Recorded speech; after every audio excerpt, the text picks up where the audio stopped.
Hello बच्चों, कैसे हैं आप लोग। हम लोग इलेक्ट्रोकेमिस्ट्री का ये डाउट क्लियरिंग सेशन ले रहे हैं, पार्ट 1। कुछ डाउट क्वेश्चंस जो आप लोगों ने मुझसे पूछे थे उसी को मैंने इसमें डिस्कस किया है। पूरा वीडियो अच्छे से देखना, बहुत सारे डाउट्स आपके क्लियर हो जाएंगे। ठीक है, तो आइए शुरू करते हैं।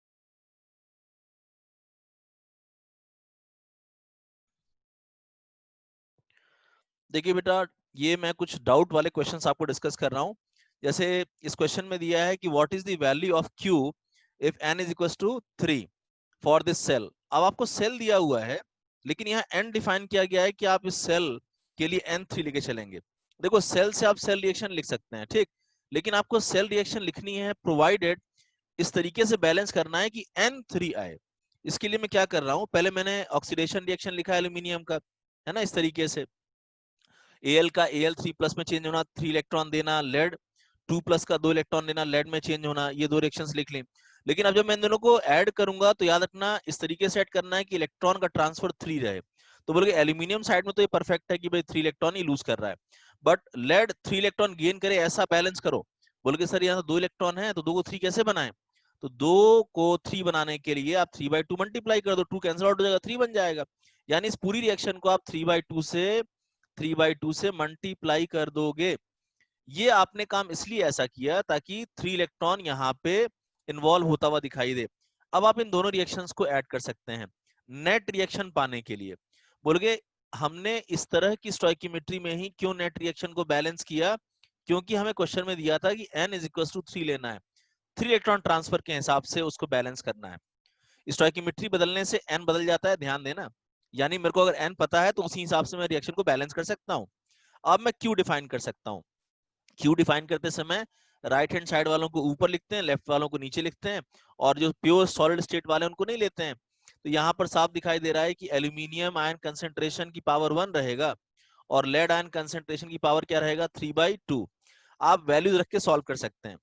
अच्छा, एक चीज और, ये जो मोल जो यूनिट दी है क्योंकि वो मोल पर इनवर्स या मोल पर -12/2 लिखा है, ऐसा क्या है ये, एम क्या है। बोल के यहाँ एम है मोलैरिटी, क्योंकि आप वहां पे कंसेंट्रेशन रख रहे हो ना। क्यू डिफाइन करते समय क्या रख रहे हो, कंसेंट्रेशन। तो यहाँ पे यूनिट को समझना जरूरी है। एल्यूमिनियम आयन की जो कंसेंट्रेशन है वो मोलैरिटी है, पावर 1 है। लेड आयन की कंसेंट्रेशन यानी मोलैरिटी एक्सप्रेस कर रहे हो, तो मोलैरिटी अब पावर 3/2 है। और आप जब मोलैरिटी का होल पावर निकालोगे, ऊपर वाला 1 वैसे ही रहेगा, नीचे वाला 3/2 ऊपर जाके -3/2 बन जाएगा। और जब इसको सॉल्व करोगे तो ये आ जाएगा -12। तो m की यूनिट -12 आएगी, ये तो पता चल गया। यानी कि दो चीजें तो नहीं होंगी, ए और सी तो आंसर नहीं हो सकता, ये तय है। और अगर चारों में केवल एक ही ऑप्शन होता जिसमें कि m -12 है तो हम उसको टिक कर देते।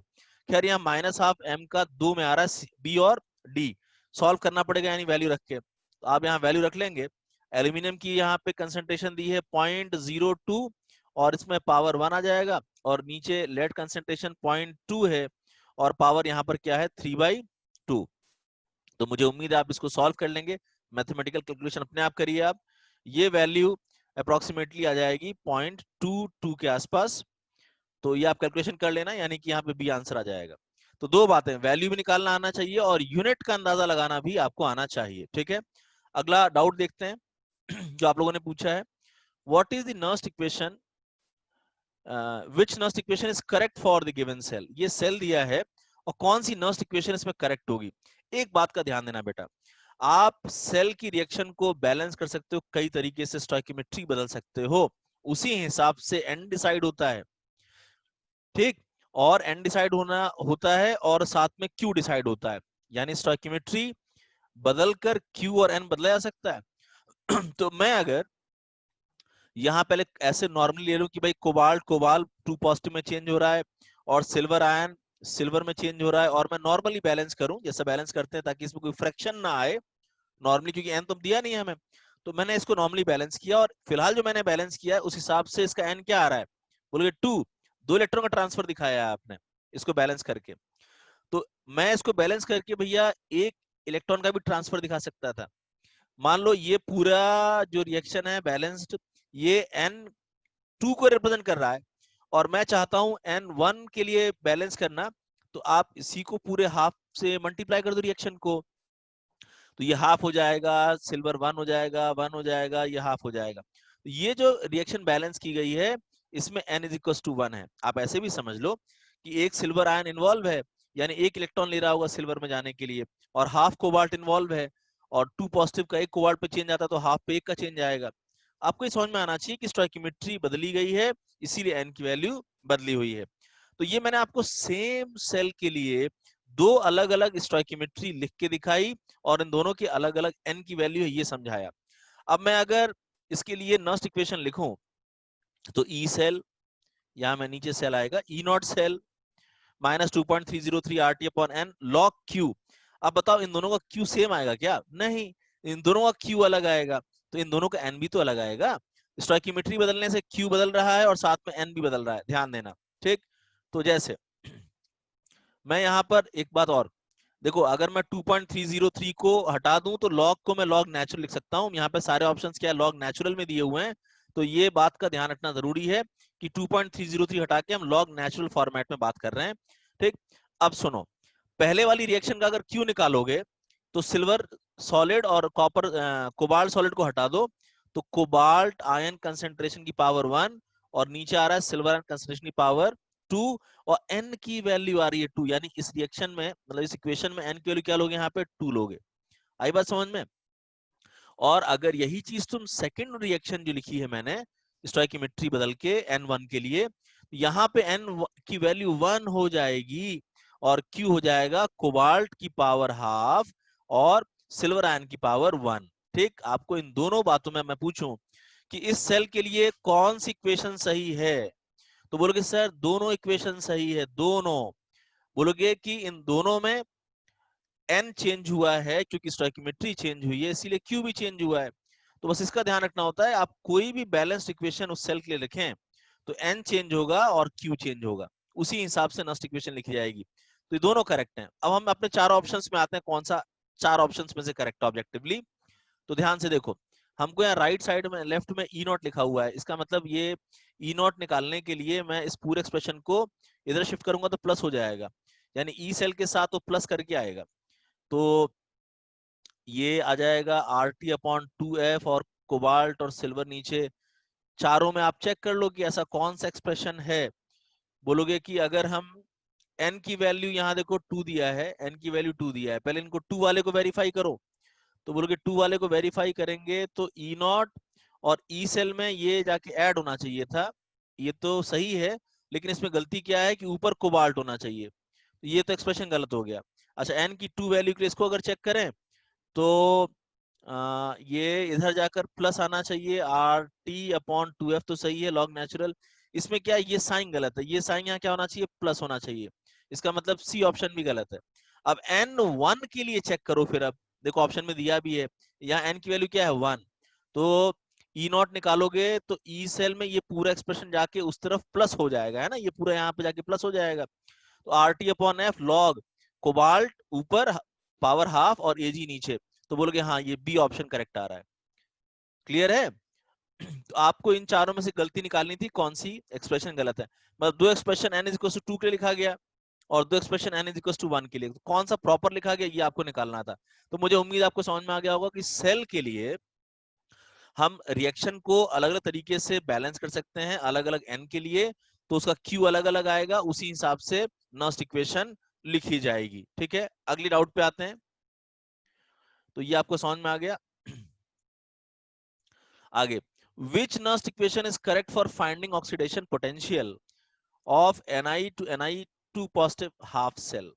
देखो, इन्होंने हाफ सेल दिया है निकल का, और कौन सा नर्स्ट इक्वेशन सही है इसके लिए ये पूछा है, तो ये तो बहुत इजी है, आप उसके लिए ऑक्सीडेशन हाफ सेल लिख लो, है ना, ऑक्सीडेशन लिखना है ना, तो निकल का पहले ऑक्सीडेशन लिख लिया हमने रिएक्शन, और उस पर क्या अप्लाई कर दिया हमने, नर्स्ट इक्वेशन। कैसे? बोलोगे ई नॉट Ni से Ni2 पॉजिटिव बन रहा है, ये ई सेल है एक्चुअली, ये किसके बराबर होगा फिर, ई नॉट Ni से Ni2 पॉजिटिव, तो E value is equal to E not minus, यहाँ पे लॉग नेचुरल फॉर्मेट दिया है, ध्यान देना, उसमें क्या होता है RT अपॉन NF, और n की वैल्यू यहाँ पर क्या है 2, तो 2F एंड लॉग ऑफ, बोलोगे Ni कंसेंट्रेशन ऊपर है, निकल को हम इग्नोर कर देंगे क्योंकि प्योर सॉलिड है इसीलिए, ये एक्सप्रेशन आ रहा है। लेकिन हमें जो एक्सप्रेशंस दिए हैं थोड़ा घुमा फिरा के दिए हैं। ई नॉट यानी इसको लिया गया है सामने, तो इसको सामने लोगे तो ये माइनस आर टी जो यहाँ था वो इधर जाके इसके साथ प्लस हो जाएगा ना। तो पहले वाले एक्सप्रेशन में बोलोगे कि अगर आप ई नॉट इधर लिख रहे हो तो ये प्लस होना चाहिए था, ये प्लस होना चाहिए था, तो ये गलत एक्सप्रेशन है पहला वाला। अच्छा दूसरे वाले को अगर देखें, ई value E not minus NRT, ये माइनस होना चाहिए था यहाँ पे, ये भी गलत है। बी सी में देखें ई नॉट वैल्यू, तो ई वैल्यू में ये वाली वैल्यू जाकर ऐड होगी तो plus R T upon two F log, हाँ तो सी आ जाएगा इसमें। क्लियर है? तो यहाँ पे ये बस ये था कि भाई एक निकल की हाफ सेल दी थी, उसकी रिएक्शन लिखो और उसका प्रॉपर नस्ट इक्वेशन किस फॉर्म में आएगा वो बताना था। अगला, which option is proper for value of q for the given value of n for the cell। एक सेल दिया है और इसमें अलग अलग n की वैल्यू के लिए q डिफाइन किया गया है। मतलब n1 होने पर q ये आएगा क्या, n2 होने पर q ये आएगा क्या, n3 होने पर, यानी हम देखो इस सेल के लिए रिएक्शन को अलग अलग n के लिए लिख सकते हैं और उसके लिए q अलग अलग आएगा। ठीक है ना? तो मैं अब आपको ये अच्छी तरह समझा रहा हूं, सुनो। देखो जिंक के लिए पहले मैंने ऑक्सीडेशन समझा कि भाई ऑक्सीडेशन रिएक्शन है जिंक की, सेल में दिया ना कि ऑक्सीडेशन हो रहा है जिंक का, और एजी पॉजिटिव का रिडक्शन हो रहा है, तो ये लिखा मैंने। लेकिन जिंक 2 इलेक्ट्रॉन दे रहा है, एजी 1 इलेक्ट्रॉन ले रहा है। अब मुझे इन दोनों को ऐड करना है। ऐड मैं अपने हिसाब से कर सकता हूं। अब जैसे इस क्वेश्चन में ऐड कहा गया है कि n1 के लिए आप बैलेंस करो, फिर n2 के लिए। तो देखो कैसे कर रहा हूं मैं। जब मेरे को n1 कहा गया यानी 1 इलेक्ट्रॉन का ट्रांसफर दिखाना है, तो सिल्वर का तो ठीक है भाई 1 इलेक्ट्रॉन का ट्रांसफर दिखाने के लिए, लेकिन जिंक के लिए तो हाफ करना पड़ेगा ना पूरी रिएक्शन के लिए, तब तो 1 इलेक्ट्रॉन ट्रांसफर आएगा और फिर मैं सिल्वर के साथ जोड़ दूंगा उसको। तो ये जो टोटल रिएक्शन आएगी सेल की, उसमें जिंक हाफ आ जाएगा, silver as it is 1 stoichiometry में रहेगा। ये जो मैंने बैलेंस किया है ये n is equal to 1 click किया है, अभी मैं आगे बैलेंस करूंगा। तो इसके लिए तुम क्यों डिफाइन करोगे, n1 के लिए स्टोइकियोमेट्री कुछ इस तरीके से आई सेल की। क्यों डिफाइन करोगे, तो सॉलिड को तो छोड़ दो आप, केवल देखो जिंक आयन कंसेंट्रेशन की पावर हाफ और सिल्वर आयन कंसेंट्रेशन की पावर 1, ये आ गया Q। अब यहाँ पे तुम वैल्यू भी निकाल सकते हो, और ये जो m का यूनिट है ना मोलैरिटी के टर्म्स में, जो यूनिट है Q का, उसको भी तुम वेरीफाई कर सकते हो ट्रिक के लिए। इसी तरीके से अगर मैं n इज इक्वल टू 2 के लिए इस रिएक्शन को लिखूं, ध्यान से सुनना, n इज इक्वल टू 2 के लिए, तो ये मैंने जो n इज इक्वल टू 1 की रिएक्शन थी इसमें पूरा 2 मल्टीप्लाई कर दिया। अब यही स्टोइकियोमेट्री में n इज इक्वल टू 2 आ रहा है कि जिंक ने 2 इलेक्ट्रॉन दिया और 2 सिल्वर ने 2 इलेक्ट्रॉन ले लिया। इसके लिए देखो क्यों लिखोगे तो थोड़ा बदल गया ना, जिंक आयन कंसंट्रेशन की पावर 1 आ जाएगा और नीचे सिल्वर आयन कंसंट्रेशन की पावर 2 रहेगा। तो आप क्यों निकाल सकते हैं और उसकी यूनिट भी निकाल सकते हैं इन टर्म्स ऑफ मोलैरिटी, जो मैंने पीछे डिस्कस किया था। अच्छा मैं अगर n इज इक्वल टू 3 के लिए इसको बैलेंस करूं, सेम रिएक्शन को, तो बोलोगे देखो आपने जो ये रिएक्शन लिखी थी 1 के लिए, n1 के लिए, इसी को आप n3 के लिए लिख लो, यानी इस पूरी रिएक्शन को 3 से मल्टीप्लाई कर दो, ये पहली रिएक्शन को 3 से मल्टीप्लाई कर दो, तो 3/2 हो जाएगा, सिल्वर 3 हो जाएगा, सिल्वर 3 और ये 3/2 आ जाएगा। ये stoichiometry n is equal to 3 के लिए बैलेंस की गई है। और Q क्या आ जाएगा, तो जिंक आयन कंसंट्रेशन की पावर 3/2 रहेगा और सिल्वर कंसंट्रेशन की पावर 3 रहेगा। Q डिफाइन हो गया। और अगर मैं n इज इक्वल टू 4 के लिए डिफाइन करूं, तो पहला जो मैंने डिफाइन किया था n इज इक्वल टू 1 के लिए, मैं इसको 4 से पूरा मल्टीप्लाई कर दो, पहली रिएक्शन को 4 से, तो ये जो मल्टीप्लाई होगा ये 4 इलेक्ट्रॉन का ट्रांसफर दिखा रहा है। आपने देखा कि सेम सेल के लिए मैंने अलग अलग स्टोइकियोमेट्री में रिएक्शन लिखा इस तरीके से, n की वैल्यू 1 2 3 4 रहे, और Q डिफाइन करेंगे तो यहाँ जिंक कंसेंट्रेशन की पावर 2 हो जाएगी और सिल्वर कंसेंट्रेशन की पावर 4 हो जाएगी। आई बात समझ में? अब यहां तुम क्या कर सकते हो, वैल्यू निकाल सकते हो। जैसे पहली वाली वैल्यू निकालनी मैंने यहाँ पे, जिंक आयन की वैल्यू दी है 0.005 और सिल्वर की वैल्यू दी है 0.04, तो आप इस वैल्यू रखो इसमें और निकाल लो। तो मैं इन चारों के लिए अलग अलग वैल्यूज निकाल सकता हूँ, ठीक इस तरीके से। तो इन वैल्यूज से आप आंसर निकाल सकते हो। क्लियर? बोलोगे सर ये वैल्यूज निकालना थोड़ा मुश्किल जाएगा हमारे लिए, ठीक है मुश्किल जाएगा समझ रहा हूं, लेकिन एक ट्रिक यहाँ इन्वॉल्व हो रही है कि m की पावर सब एक जैसी नहीं है। ठीक, ये तो बहुत अच्छा हो गया, m की पावर सब एक जैसी नहीं है। तो देखो जो पहली वाली वैल्यू थी, जरा इसमें m की पावर निकालो, तो m की पावर निकालो। m की पावर कहने का मतलब कि देखो जिंक कंसंट्रेशन की यूनिट क्या आएगी, मोलैरिटी, उसकी पावर क्या आएगी, हाफ, है ना, और सिल्वर की क्या आएगी, मोलैरिटी पावर 1। तो ये क्या आ जाएगा, मोलैरिटी की पावर हाफ ऊपर है, नीचे 1 था, तो ऊपर जाके ये -1 हो जाएगा, यानी m की पावर क्या आ रहा है, -हाफ, यानी n1 के लिए q की यूनिट आ रही है मोलैरिटी की पावर हाफ, n1 के लिए q की यूनिट आ रही है मोलैरिटी की पावर हाफ। ठीक, बोलो यहां तक तो ठीक है, बट देखो वैल्यू मिसमैच कर रही है, यहाँ वैल्यू मिसमैच कर रही है, तो यानी ये ऑप्शन सही नहीं है, ये वैल्यू से मालूम चला। अच्छा Q जो है इसमें जिंक आयन कंसंट्रेशन मोलैरिटी की पावर 1, नीचे सिल्वर आयन कंसंट्रेशन मोलैरिटी की पावर 2 हो जाएगा वो। अब ये ऊपर जाएगा 2 तो माइनस हो जाएगा, तो 1 - 2 यानी कि m की पावर -1। तो n2 के लिए मोलैरिटी की यूनिट -1 में आ रही है, तो n2 के लिए इसकी यूनिट -1 आनी चाहिए, ये मैंने इग्नोर कर दिया कि नहीं बी ऑप्शन भी नहीं हो सकता।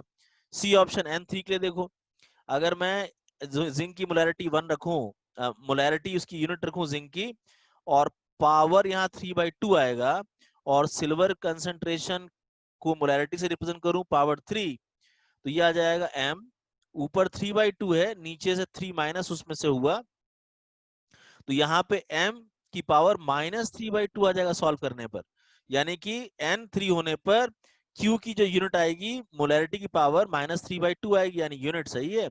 अब साथ में अगर वैल्यू देखें तो वैल्यू भी 5.52, यानी कि वैल्यू भी सही है, तो यहाँ पे सी आ जाएगा आंसर, सी आंसर है। तो सुनो यहाँ पे क्वेश्चन का मोटिव क्या था, एक सेल दी थी जिसको अलग अलग n के लिए आपको बैलेंस करके q निकालना था। क्वेश्चन का मोटिव था कि सेम सेल के लिए अलग अलग n के लिए रिएक्शन को अलग अलग तरीके से बैलेंस करेंगे, और Q उसका अलग अलग आएगा, उस वैल्यू भी अलग आएगी, यूनिट भी अलग आएगी। आई होप आप कर लोगे।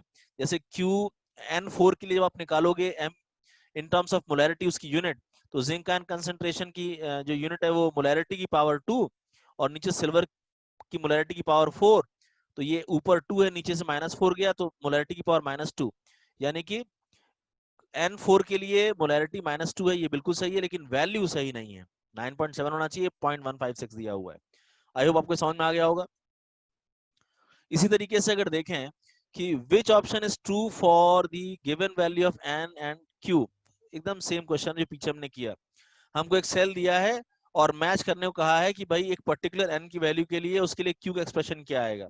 इजी है, बट यहाँ एक गलती लोग कर सकते हैं, स्टूडेंट कर सकते हैं क्या, कि देखो लेफ्ट में एनोड होता है पता है ना आपको, और राइट में कैथोड होता है, तो कैथोड में गोल्ड आयन रिड्यूस कर रहा है, और ब्रोमीन से ब्रोमाइड बनेगा कि ब्रोमाइड से ब्रोमीन बनेगा, सोच के देखो, ये बताओ, ऑक्सीडेशन ऑक्सीडेशन ब्रोमीन से ब्रोमाइड लिखा जाए कि ब्रोमाइड से ब्रोमीन लिखा जाए, तो बोलोगे कि ब्रोमीन में ऑक्सीडेशन नंबर 0 आता है और ब्रोमाइड में -1 है, तो भैया ये ऑक्सीडेशन थोड़ी ना हुआ, ये तो रिडक्शन हो जाएगा 0 से -1, यानी ब्रोमाइड से ब्रोमीन का बनना ऑक्सीडेशन है। तो इसको लिखते समय भले ही ऐसे लिखा गया है कि Br2 से ब्रोमाइड, लेकिन ये एक्चुअली ब्रोमाइड से Br2 बनेगा। तो जब मैं इसकी रिएक्शन लिखूंगा तो ऐसे लिखूंगा कि जो गोल्ड आयन है उसका मैंने रिडक्शन शो किया, और ब्रोमाइड से मैंने Br2 बनता हुआ दिखाया, मेन पॉइंट यहाँ गलती हो सकती है, और मैंने बैलेंस ऐसे किया कि n की वैल्यू क्या रहे 3। देखो गोल्ड 3 इलेक्ट्रॉन लेगा, गोल्ड आयन, तो गोल्ड में चेंज होगा, n की वैल्यू क्या आई 3। अब ब्रोमाइड के लिए भी मेरे को 3 ही रखना है उसको, तो ब्रोमाइड Br नेगेटिव है और यहाँ पे Br 0 आ जाएगा, तो मैंने 3 ब्रोमाइड लिया ताकि -1 से वो 0 जाए 3 बार, और उसी हिसाब से मैंने सामने Br2 बैलेंस किया, मेरे को 3 ब्रोमाइड रखना था, चार्ज बैलेंस करना है। देखो यहाँ पे एक गोल्ड लिया मैंने, 3 पॉजिटिव, तो बैलेंस करने के लिए 3 नेगेटिव, लेकिन अब 3 Br है तो सामने तो Br2 बैलेंस कैसे होगा, जब 3/2 करोगे तभी तो 3 Br बैलेंस होगा। ये मैंने बैलेंसिंग इस तरह से की है कि यहाँ n की वैल्यू, इलेक्ट्रॉन ट्रांसफर की वैल्यू 3 रहे, 3 ब्रोमाइड ने 3 इलेक्ट्रॉन ट्रांसफर कर दिए और 3/2 Br2 बन गया जिसमें 0 ऑक्सीडेशन स्टेट है, और Au3 ने वो 3 इलेक्ट्रॉन ले लिए। ठीक, इसको मैं n=6 के लिए बैलेंस कर सकता हूं, मैं ब्रोमाइड 6 ले लेता हूं और 3Br2 में चेंज हो गया वो, यानी 6 इलेक्ट्रॉन ट्रांसफर हुए, और गोल्ड जो 3 इलेक्ट्रॉन ट्रांसफर में इन्वॉल्व था उसको मैंने ट्वाइस किया ताकि वो भी 6 हो जाए, तो 6 इलेक्ट्रॉन दिए गए 6 इलेक्ट्रॉन लिए गए, इस तरीके से बैलेंस हुआ n=6 के लिए। ठीक, और दोनों के लिए तुम क्यू डिफाइन कर सकते हो ना भाई। देखो N3 के लिए क्यू डिफाइन करोगे अगर, तो देखो राइट में गोल्ड सॉलिड है, इग्नोर कर दो, ब्रोमीन लिक्विड इग्नोर कर दो, क्यू लिखते समय pure solid pure liquid ignore कर देना चाहिए। तो 1 अपॉन ब्रोमाइड की पावर 3 और गोल्ड की पावर 1 आ रही है। और n इज इक्वल टू 6 के लिए q is equal to 1 upon Au3 की कंसेंट्रेशन की पावर 2 और ब्रोमाइड कंसेंट्रेशन की पावर 6 आ रही है। अब आप मैच कर लो, देखो n इज इक्वल टू 3 के लिए ये 1 अपॉन में जाना चाहिए था ब्रोमाइड और गोल्ड, तो ये गलत है क्यूज का। n इज इक्वल टू 6 के लिए भी, n इज इक्वल टू 6 के लिए भी 1 अपॉन में जाना चाहिए, ये तो 1 अपॉन में क्यों नहीं दिया, गलत है। n इज इक्वल टू 6 के लिए ये 1 अपॉन में आना चाहिए था, ये गलत है। तो ऑब्वियस सी बात है सही होगा। n इज इक्वल टू 3 के लिए 1 अपॉन गोल्ड आयन कंसेंट्रेशन की पावर 1 एंड ब्रोमाइड की पावर 3, यानी कि डी सही है। समझ में आया ये n और q का जो चक्कर है। देखिए अगला, ये भी क्वेश्चन वैसा ही है, कॉन्सेप्ट की क्लैरिटी के लिए है। यहाँ q की वैल्यू जो है वो 20 m की पावर -4 दिया है। m की पावर -4 हिंट कर रहा है कि q में जो ओवरऑल मोलैरिटी है उसकी यूनिट -4 आ रही है। ठीक है, ये आपको क्वेश्चन सॉल्व करने में हिंट भी करता है यूनिट कभी कभी। अच्छा, यहाँ जो उन्होंने सेल दिया है वो वही क्लोराइड वाला सेल और गोल्ड वाला सेल है। अब यहाँ n आपसे पूछा गया है, जानते हो n की वैल्यू कैसे मिलेगी, बोलोगे यही m की पावर हमको हिंट कर रही है। कैसे शुरू करें, तो ध्यान से देखो, पहले रिएक्शन लिखते हैं। क्लोराइड से मैंने Cl2 बनता हुआ दिखाया और गोल्ड आयन से गोल्ड बनता हुआ दिखाया, लेकिन मैंने इसकी बैलेंसिंग ऐसी की कि n इज इक्वल टू 1 रहे, समझाने के लिए। बोलोगे सर ऑप्शन में कहीं n की वैल्यू 1 नहीं है, मैं तुम्हें समझाने के लिए ऐसा कर रहा हूँ। ये पूरी रिएक्शन को मैंने 1/3 गोल्ड क्यों लिया, क्योंकि एक गोल्ड 3 इलेक्ट्रॉन का ट्रांसफर दिखा रहा है, एक गोल्ड, तो 1/3 एक इलेक्ट्रॉन का ट्रांसफर दिखाएगा। और एक क्लोराइड से जब Cl बनता है जीरो स्टेट में तो एक का ट्रांसफर दिखाता है, तो मैंने केवल एक क्लोराइड लिया, लेकिन इसके चलते मुझे सामने हाफ Cl2 लेना पड़ा। ये पूरी मैंने स्टोइकियोमेट्री तय की है n इज इक्वल टू 1 रखने के लिए। ठीक, अब तुम ये बताओ n इज इक्वल टू 2 3 4 6 कैसे लिखोगे इन रिएक्शंस के लिए, तो कहोगे बहुत इजी है, हम केवल n मल्टीप्लाई कर देंगे, जो भी n हमको चाहिए होगा। अगर n केवल 2 चाहिए तो इस पूरे को 2 से मल्टीप्लाई कर दो, क्योंकि आपने n 1 के लिए डिफाइन किया है। तो जब भी आप किसी सेल में उसकी n1 के लिए स्टोइकियोमेट्री लिखते हैं और आप किसी और n के लिए उसको डिफाइन करना चाहते हैं, तो उसी 1 वाली स्टोइकियोमेट्री में n मल्टीप्लाई कर दिया जाता है। कर लोगे इतना। अब इसके बाद क्या रह गया, q डिफाइन करना रह गया। तो मैं n, मुझे नहीं पता कि n क्या है, मैंने इसको n इलेक्ट्रॉन ट्रांसफर मानते हुए बैलेंस किया, मतलब 1 वाला जो मैंने बैलेंस किया था उसी में मैंने n मल्टीप्लाई कर दिया, ध्यान से देखो, और इसी के मैंने q डिफाइन कर दिया। तो यहाँ पे n वैल्यू आ रही है जो मुझे सॉल्व करनी है।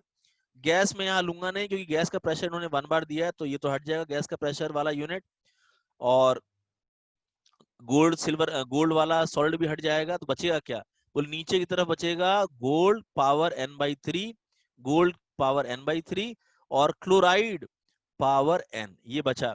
ठीक, अच्छा अब ये बताओ कि इसकी अगर Q की मैं मोलैरिटी निकालूं तो ऐसी मिलेगी ना, गोल्ड की मोलैरिटी, मतलब Q की मैं यूनिट निकालना चाह रहा हूं, तो गोल्ड की मोलैरिटी पावर n/3 और क्लोराइड की मोलैरिटी पावर n। ठीक, और ये Q मुझे दिया है यहाँ यूनिट में -4, m क्या दिया है -4। तो यहां से मुझे एक इक्वेशन समझ में आ रही है, क्या समझ में आ रही है इक्वेशन, बताओ जरा। तो यहाँ से बोलोगे ये इक्वेशन समझ में आ रही है कि m/4 ये जो है ये m की पावर 4 ऐसे लिखा जा सकता है, यानी इस m n/3 और n का सम 4 होना चाहिए, n/3 और n का सम 4 होना चाहिए। तो इस हिसाब से अब आप n निकाल लोगे, मुझे पूरी उम्मीद है n की वैल्यू 3 आ जाएगी, तभी ऐसा होगा। तो मैंने बिना वैल्यू को सॉल्व किए भी ये n यहाँ डिसाइड कर लिया, क्योंकि किसी एक ही n के लिए q की यूनिट m की पावर -4 आएगी। हालांकि हम इसमें वैल्यू भी सॉल्व कर सकते थे, q की 20 वैल्यू रखते हुए और इसको इस तरीके से रखते हुए भी सॉल्व कर सकते थे, लेकिन ये लेंदी पड़ेगा आपको मैथमेटिकल कैलकुलेशन में जाने में, इसीलिए आप यूनिट से इसको अप्रोच कर लो तो ज्यादा बेहतर है। देखो अगला doubt, give the oxidation potential of half cell. ये एक हाफ सेल दिया है और इसके ऑक्सीडेशन पोटेंशियल को आपको निकालना है। पहले बताओ हाफ सेल आपको समझ में आ रहा है क्या है? बोल गए हाइड्रोजन इलेक्ट्रोड है ये तो, H2 गैस, 1 बार प्रेशर दिया है, H प्लस जो है इसमें POH दिया हुआ है 11।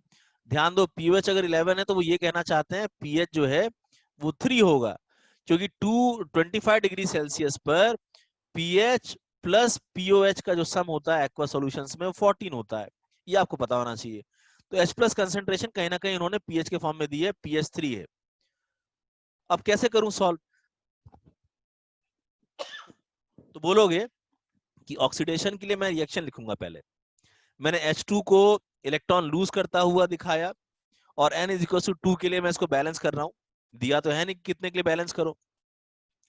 पोटेंशियल निकालना हो तो आप किसी के लिए बैलेंस करो। याद रखना किसी भी सेल का रिएक्शन जब आप बैलेंस करते हो उसकी स्टोइकियोमेट्री पे उसका पोटेंशियल डेवलप नहीं करता, उसकी स्टोइकियोमेट्री पे Q डिपेंड करता है, Kc डिपेंड करता है, डेल्टा G डिपेंड करता है। लेकिन ऑक्सीडेशन पोटेंशियल, रिडक्शन पोटेंशियल या कोई सेल पोटेंशियल स्टोइकियोमेट्री पर डिपेंड नहीं करता। आप कोई भी स्टोइकियोमेट्री में रखो। तो मैंने इसको 2n के लिए बैलेंस कर लिया। अब मैं क्या करूंगा, इसमें मैं नॉस्ट इक्वेशन लिख रहा हूं क्योंकि मैंने ऑक्सीडेशन दिखाया है इसको। तो मैं लिख रहा हूं oxidation potential of hydrogen electrode is equal to its standard value minus 0.0591 upon 2, 2 electron का ट्रांसफर दिखा रहा हूं, log of H plus concentration की पावर 2 एंड लेफ्ट में क्या है H2 का प्रेशर पावर 1। हालांकि H2 का प्रेशर यहाँ 1 बार दिया तो वो इग्नोर हो जाएगा, लेकिन मैं समझाने के लिए लिख दिया उसको।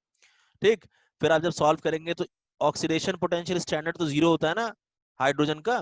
भाई तुम यहाँ क्या लिख रहे हो, ये जो तुम ऑक्सीडेशन पोटेंशियल लिख रहे हो हाइड्रोजन के लिए, ये एक्चुअली क्या है H2 से H पॉजिटिव की वैल्यू। अब स्टैंडर्ड वैल्यू तुम्हें पता है क्या होती है इसकी, रिडक्शन ऑक्सीडेशन पोटेंशियल हाइड्रोजन की 0 होती है। तो ये मैंने 0 बना के हटा दिया, बाकी माइनस 0.059 अपॉन 2 लॉग ऑफ, ये नीचे वाला प्रेशर हटा दिया, 1 बार दिया है। H प्लस कंसेंट्रेशन कितनी दी है? बोल के सर यहाँ pH 3 दिया है, POH 11 दिया था तो pH 3 आया।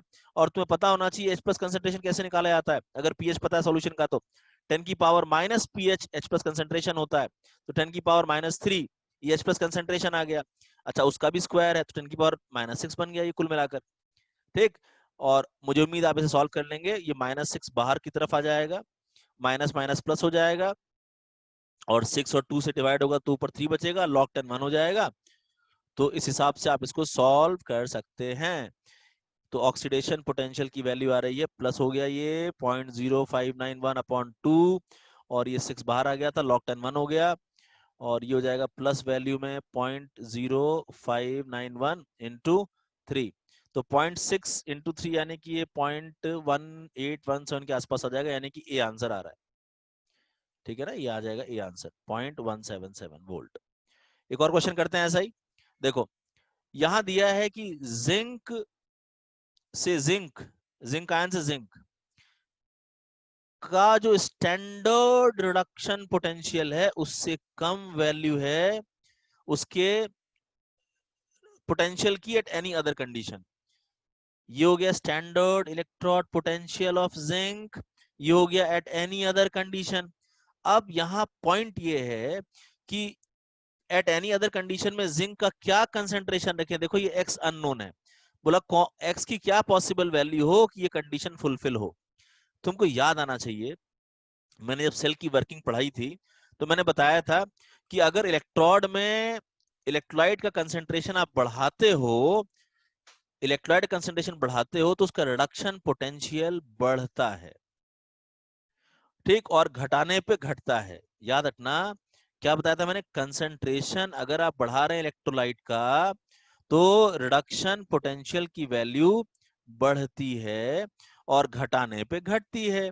आप इलेक्ट्रोलाइट कंसेंट्रेशन सेल के अंदर घटा दोगे तो रिडक्शन पोटेंशियल की वैल्यू घट जाएगी। वर्किंग ऑफ सेल में पढ़ाया था।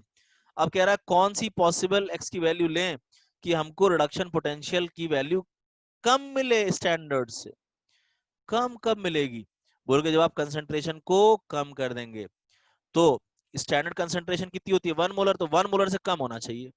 तो 1 मोलर भी नहीं होना चाहिए, उससे ज्यादा नहीं होना चाहिए, उससे कम होना चाहिए। तो हाँ, अगर आप सेल में कंसंट्रेशन 1 मोलर से कम कर देंगे तो उसका रिडक्शन पोटेंशियल क्या हो जाएगा, घट जाएगा। और यहाँ पर यही दिया था कि स्टैंडर्ड से कब उसकी वैल्यू घट सकती है, जब आप कंसंट्रेशन को डिक्रीज कर दें।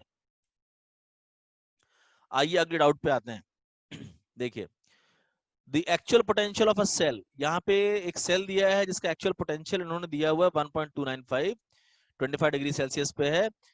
इफ सेल पोटेंशियल फॉर, जो इन्होंने एनोड दिया है ना, उस एनोड का रिडक्शन पोटेंशियल इन्होंने दिया हुआ है, और इन्होंने सेल पोटेंशियल पूछा है किसके लिए, कैथोड के लिए, जो सेल बनाया गया है। सेल के दो हिस्से हैं ना भाई, एक एनोड वाला हिस्सा है और एक कैथोड वाला हिस्सा है, तो एक का वैल्यू देकर दूसरे का वैल्यू पूछा है, तो इसे कैसे करें।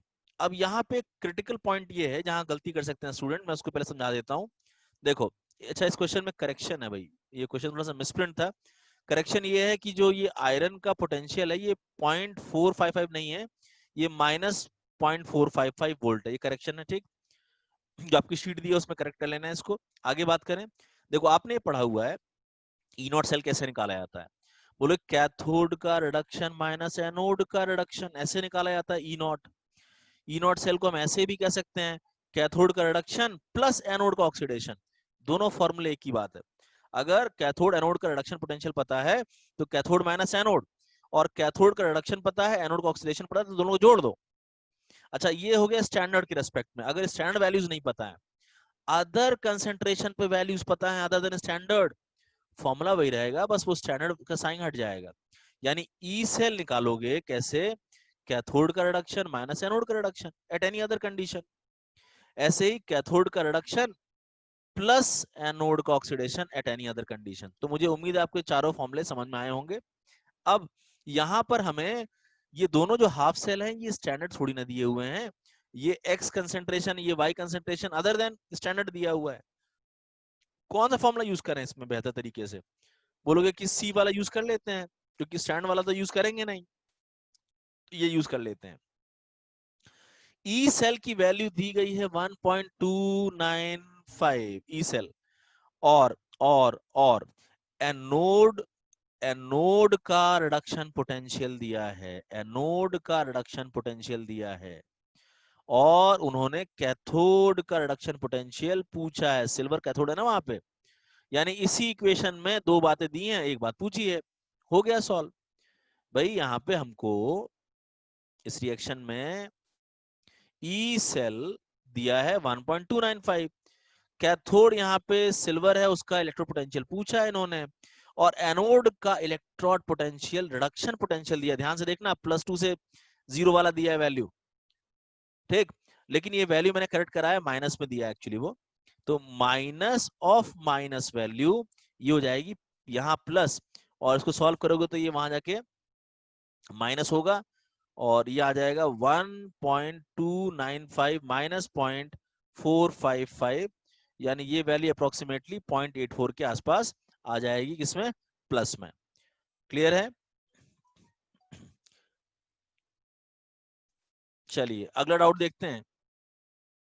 अगला डाउट यहां पर क्या है कि फॉर अ रिएक्शन एक दिया है इन्होंने रिएक्शन, कोबाल्ट से कोबाल्ट 2 पॉजिटिव बन रहा है, सिल्वर से सिल्वर आयन सिल्वर बन रहा है, ई नॉट वैल्यू इन्होंने सेल की दी है 1.08। What will be the change in E not if the concentration of cobalt 2 positive is doubled. ध्यान से देखो, बहुत इजी क्वेश्चन है।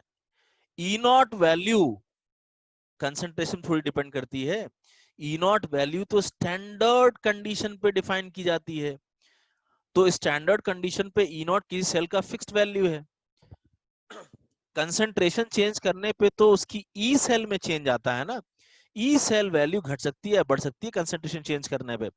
ई नॉट में क्या आंसर दोगे, नो चेंज, तो इसका आंसर क्या है, नो चेंज। अब मैं इस बात को थोड़ा सा और समझाता हूं। देखो इसका तो आंसर क्या, नो चेंज है। देखो तुम जब नर्स्ट इक्वेशन लिखोगे, अपने इस क्वेश्चन में दिए गए रिएक्शन के लिए नर्स्ट इक्वेशन लिखोगे, तो वो ई सेल बराबर E not cell minus 2.303 RT upon NF, log of cobalt right side में है, सिल्वर लेफ्ट में है, कोबाल्ट की पावर 1 सिल्वर की पावर 2, इस तरीके से लिखोगे, है ना। अब ये बताओ ई नॉट वैल्यू की तो फिक्स्ड वैल्यू होती है, स्टैंडर्ड कंडीशन 1 मोलर के लिए, तो ये नहीं बदलता है। लेकिन ई सेल बदलता है। अगर इस केस में ई नॉट सेल का क्वेश्चन ना होकर ई सेल का क्वेश्चन होता, कैसे करते आप इसको, तो वो मैं समझा रहा हूं, ध्यान से देखो। देखो मैं ये E cell is equal to E not cell minus 2.303 R T N F. अच्छा, इसको मैं क्या करता, लॉग ए अपॉन बी वाला फॉर्मूला लगा देता, तो log A minus log B लिख देता। तो log A minus log B का मैंने लगा दिया फॉर्मूला, थोड़ा सा इसको अलग अलग कर लिया। अब मुझे यहाँ पे अगर पूछा जाए कि अगर मैं कंसंट्रेशन ऑफ कोबाल्ट को डबल कर दूं, देखो मैं इसी एक्सप्रेशन में क्या कर रहा हूं, कोबाल्ट कंसंट्रेशन को मैंने ट्वाइस करके लिख दिया, सिल्वर को नहीं चेंज किया मैंने। क्वेश्चन में दिया है केवल कोबाल्ट चेंज हुआ, डबल हो गया, बताओ क्या फर्क पड़ा। तो देखो मैथमेटिकली समझो इसको।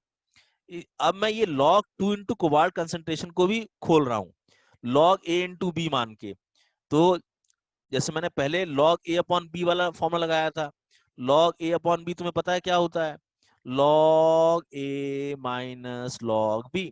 इसी तरह से log a इंटू बी क्या होता है, तो बोलोगे log a plus log b।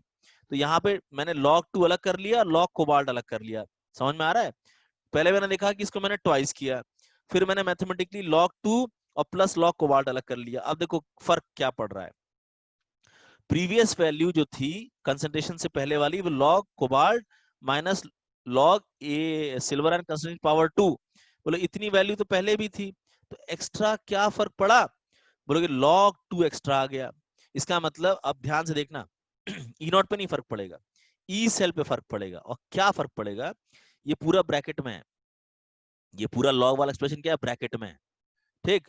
और ये ब्रैकेट के जस्ट बाहर ये पूरा एक फैक्टर है जो मल्टीप्लाई हो रहा है। तो ये फैक्टर एक्चुअली log 2 से भी मल्टीप्लाई होगा, फिर log कोबाल्ट वाले से भी मल्टीप्लाई होगा, फिर log सिल्वर वाले से मल्टीप्लाई होगा। तो अगर मैं log 2 के रेस्पेक्ट में चेंज ऑब्जर्व करूं, तो ये फैक्टर log 2 में मल्टीप्लाई करके कहूंगा इतना चेंज आएगा, और माइनस साइन के साथ आएगा वो चेंज, यानी ई सेल घट जाएगा। कितना घट जाएगा, तो माइनस 2.303 आर टी log 2 के साथ मल्टीप्लाई किया, बाहर माइनस था, इतना फैक्टर डिक्रीज करेगा ई नॉट में से, तो ई सेल की वैल्यू कम मिलेगी। ठीक है ना। इसको जब पूरा सॉल्व कर दोगे आप 25 डिग्री सेल्सियस के लिए, तो ये वैल्यू आ जाएगी। ये log 2 आपको पता है 0.3010 होता है, ठीक। तो इसका मतलब ये कि यहाँ ई सेल डिक्रीज कर रहा है। इस पूरे को सॉल्व कर लो, तो ये 0.00916 आ जाएगा, ठीक। यानी ई नॉट में इतनी वैल्यू कम हो जाएगी, यानी ई सेल जो है वो डिक्रीज हो जाएगा अपनी प्रीवियस वैल्यू से, कितना, इतना। ठीक है। तो ऐसे क्वेश्चन आते हैं भाई, नस्ट इक्वेशन डेवलप करके कोई एक चीज उसमें हमने घटा बढ़ा दिया, तो क्या फर्क पड़ा ई सेल पे, ई नॉट पे नहीं फर्क पड़ेगा, याद रखना। टेम्परेचर बदलने का फर्क, कंसंट्रेशन का फर्क किस पर पड़ेगा, ई सेल पर। ई नॉट सेल पर इनका असर नहीं पड़ेगा, वो तो एक इनिशियल फिक्स्ड वैल्यू है जो स्टैंडर्ड कंडीशन में डिफाइन की गई है। ठीक है। एक और डाउट लेते हैं वैसा ही, देखो फॉर अ रिएक्शन, एक वैसी रिएक्शन दी है सेम, मैंने केवल क्वेश्चन चेंज किया है।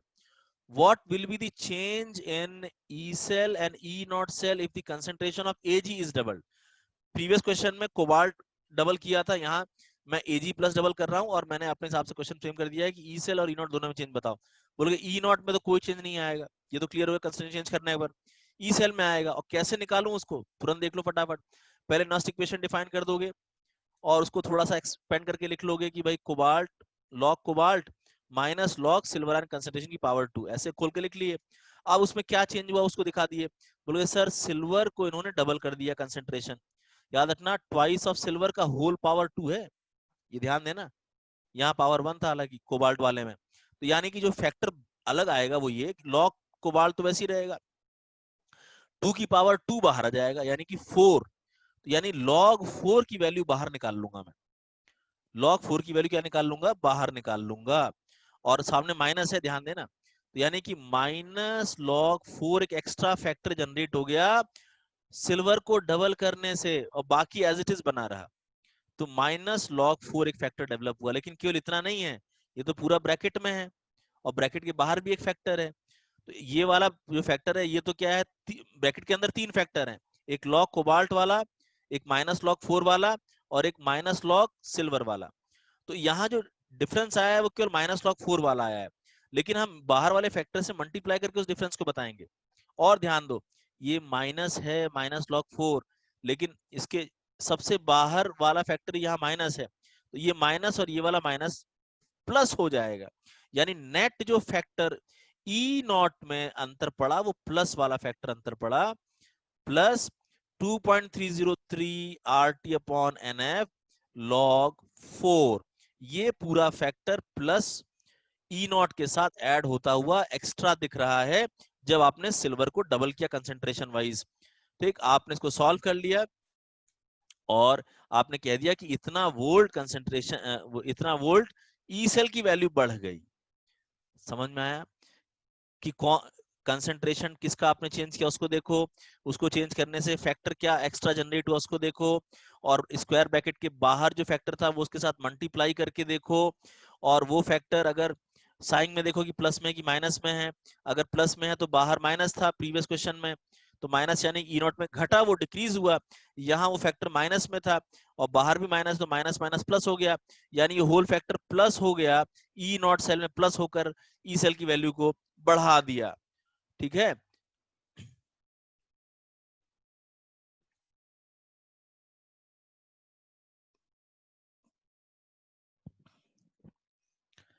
देखिए बेटा अगले डाउट पे आते हैं हम लोग। When will the cell potential of electrochemical cell be zero? बताओ सेल पोटेंशियल जीरो कब होता है? मैंने तुम लोगों को इलेक्ट्रोकेमिकल सेल की वर्किंग में ये बात पढ़ाई है कि नहीं, बताओ, ये पढ़ाया है ना कि इनिशियल स्टेट पे जब सेल ने भी काम करना शुरू नहीं किया है तो कैथोड का रिडक्शन पोटेंशियल हाई होता है, एनोड का रिडक्शन पोटेंशियल लो होता है, एनोड का रिडक्शन पोटेंशियल लो होता है, ठीक है ना। और इन दोनों के बीच का जो गैप होता है इनिशियली उसी को हम लोग ई नॉट सेल कहते हैं। और जैसे जैसे समय बीतता है with respect to time, anode में कंसंट्रेशन बढ़ती है, आयन की, इलेक्ट्रोलाइट आयन की कंसंट्रेशन बढ़ने की वजह से इसका रिडक्शन पोटेंशियल बढ़ता है और कैथोड का डिक्रीज होता है, और किसी भी इंस्टेंट पे जो डिफरेंस होगा उसको हम लोग ई सेल कहते हैं, और ये एक समय पे जाकर ई सेल जीरो हो जाता है, उसी को इक्विलिब्रियम स्टेट कहते हैं। आपने ये बात पढ़ी है कि with respect to time reduction potential of cathode decreases, reduction potential of anode increases. ठीक, और इक्विलिब्रियम पर क्या हुआ, तो बोलोगे इक्विलिब्रियम पर सेल ने काम करना बंद कर दिया, ई सेल जीरो हो गया, डेल्टा जी जीरो हो गया, इक्विलिब्रियम एस्टैब्लिश हो गई। ठीक है ना, ये ई नॉट और डेल्टा जी नॉट नहीं है, ध्यान देना, स्टैंडर्ड वैल्यू नहीं है, ई सेल और डेल्टा जी है, और सेल डेड हो गया, सेल ने इक्विलिब्रियम अचीव कर लिया। अब यहाँ मैं आपसे दो बातें पूछ रहा हूँ, क्या इस स्टेट पे जाके कंसंट्रेशन बराबर हो जाएगी, ऐसा कह सकते हैं? तो ये जरूरी नहीं है कि इक्विलिब्रियम स्टेट पे दोनों कंपार्टमेंट में कंसंट्रेशन बराबर हो जाए, बट एक चीज जरूरी है, वो ये है कि यहाँ पर दोनों के रिडक्शन पोटेंशियल या दोनों के ऑक्सीडेशन पोटेंशियल एक बराबर हो जाएंगे, यानी रिडक्शन पोटेंशियल ऑफ कैथोड बराबर हो जाएगा रिडक्शन पोटेंशियल ऑफ एनोड के मैग्नीट्यूड में, ये दोनों वैल्यू बराबर हो जाएंगी। आप इसको ऑक्सीडेशन पोटेंशियल भी कह सकते थे दोनों का, लेकिन आप कह सकते थे कि ऑक्सीडेशन पोटेंशियल ऑफ कैथोड बराबर हो जाएगा ऑक्सीडेशन पोटेंशियल ऑफ एनोड के। ठीक, दोनों बातें कह सकते हैं। तो इसमें ऑप्शन में क्या सही आना चाहिए बताओ? एनोड का ऑक्सीडेशन और कैथोड का रिडक्शन नहीं, रिडक्शन दोनों का, एनोड का रिडक्शन और कैथोड का रिडक्शन, ई नॉट वैल्यू नहीं, ई नॉट वैल्यू नहीं, बी भी नहीं, सी में ई, एनोड का ऑक्सीडेशन पोटेंशियल, कैथोड का ऑक्सीडेशन पोटेंशियल, हाँ ये कह सकते हैं, सी इस हिसाब से सही है। और कंसेंट्रेशन दोनों के बराबर हो जाएंगे दोनों में, ये कहना पूरी तरह सही नहीं है, तो यहाँ पे सी आपका आंसर आ जाएगा। क्लियर हो गया है पॉइंट? देखिए ऐसा एक क्वेश्चन और कि for given option when will this condition in electrochemical cell, बताओ ये कंडीशन क्या है, E cell E not cell के बराबर हो जाए, ऐसा कब हो सकता है? चार ऑप्शन आपके सामने हैं। इसको समझने के लिए हम नर्स्ट इक्वेशन को जरा याद करते हैं, E cell is equal to E not cell minus 2.303 RT upon NF log of Q, ये नर्स्ट इक्वेशन है। अब मैं क्या कर रहा हूँ, ई नॉट सेल को उस तरफ ले जा रहा हूँ, माइनस कर दे रहा हूँ। तो मैंने ई सेल में ई नॉट सेल माइनस करता हुआ दिखा दिया, इधर ले गया मैं लेफ्ट में, और राइट में क्या बचा, तो minus 2.303 RT upon NF log Q ये बचा।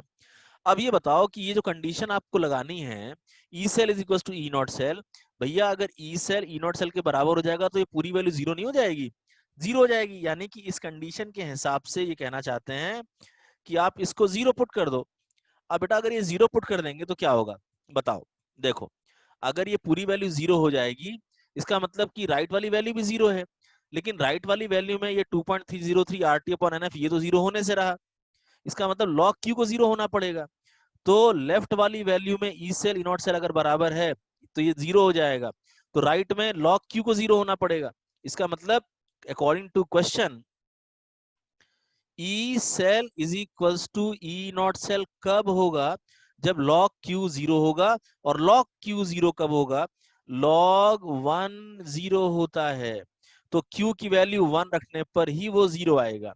तो रिएक्शन कोएफिशिएंट अगर 1 है तो ऐसी कंडीशन आएगी कि E cell is equals to E not cell.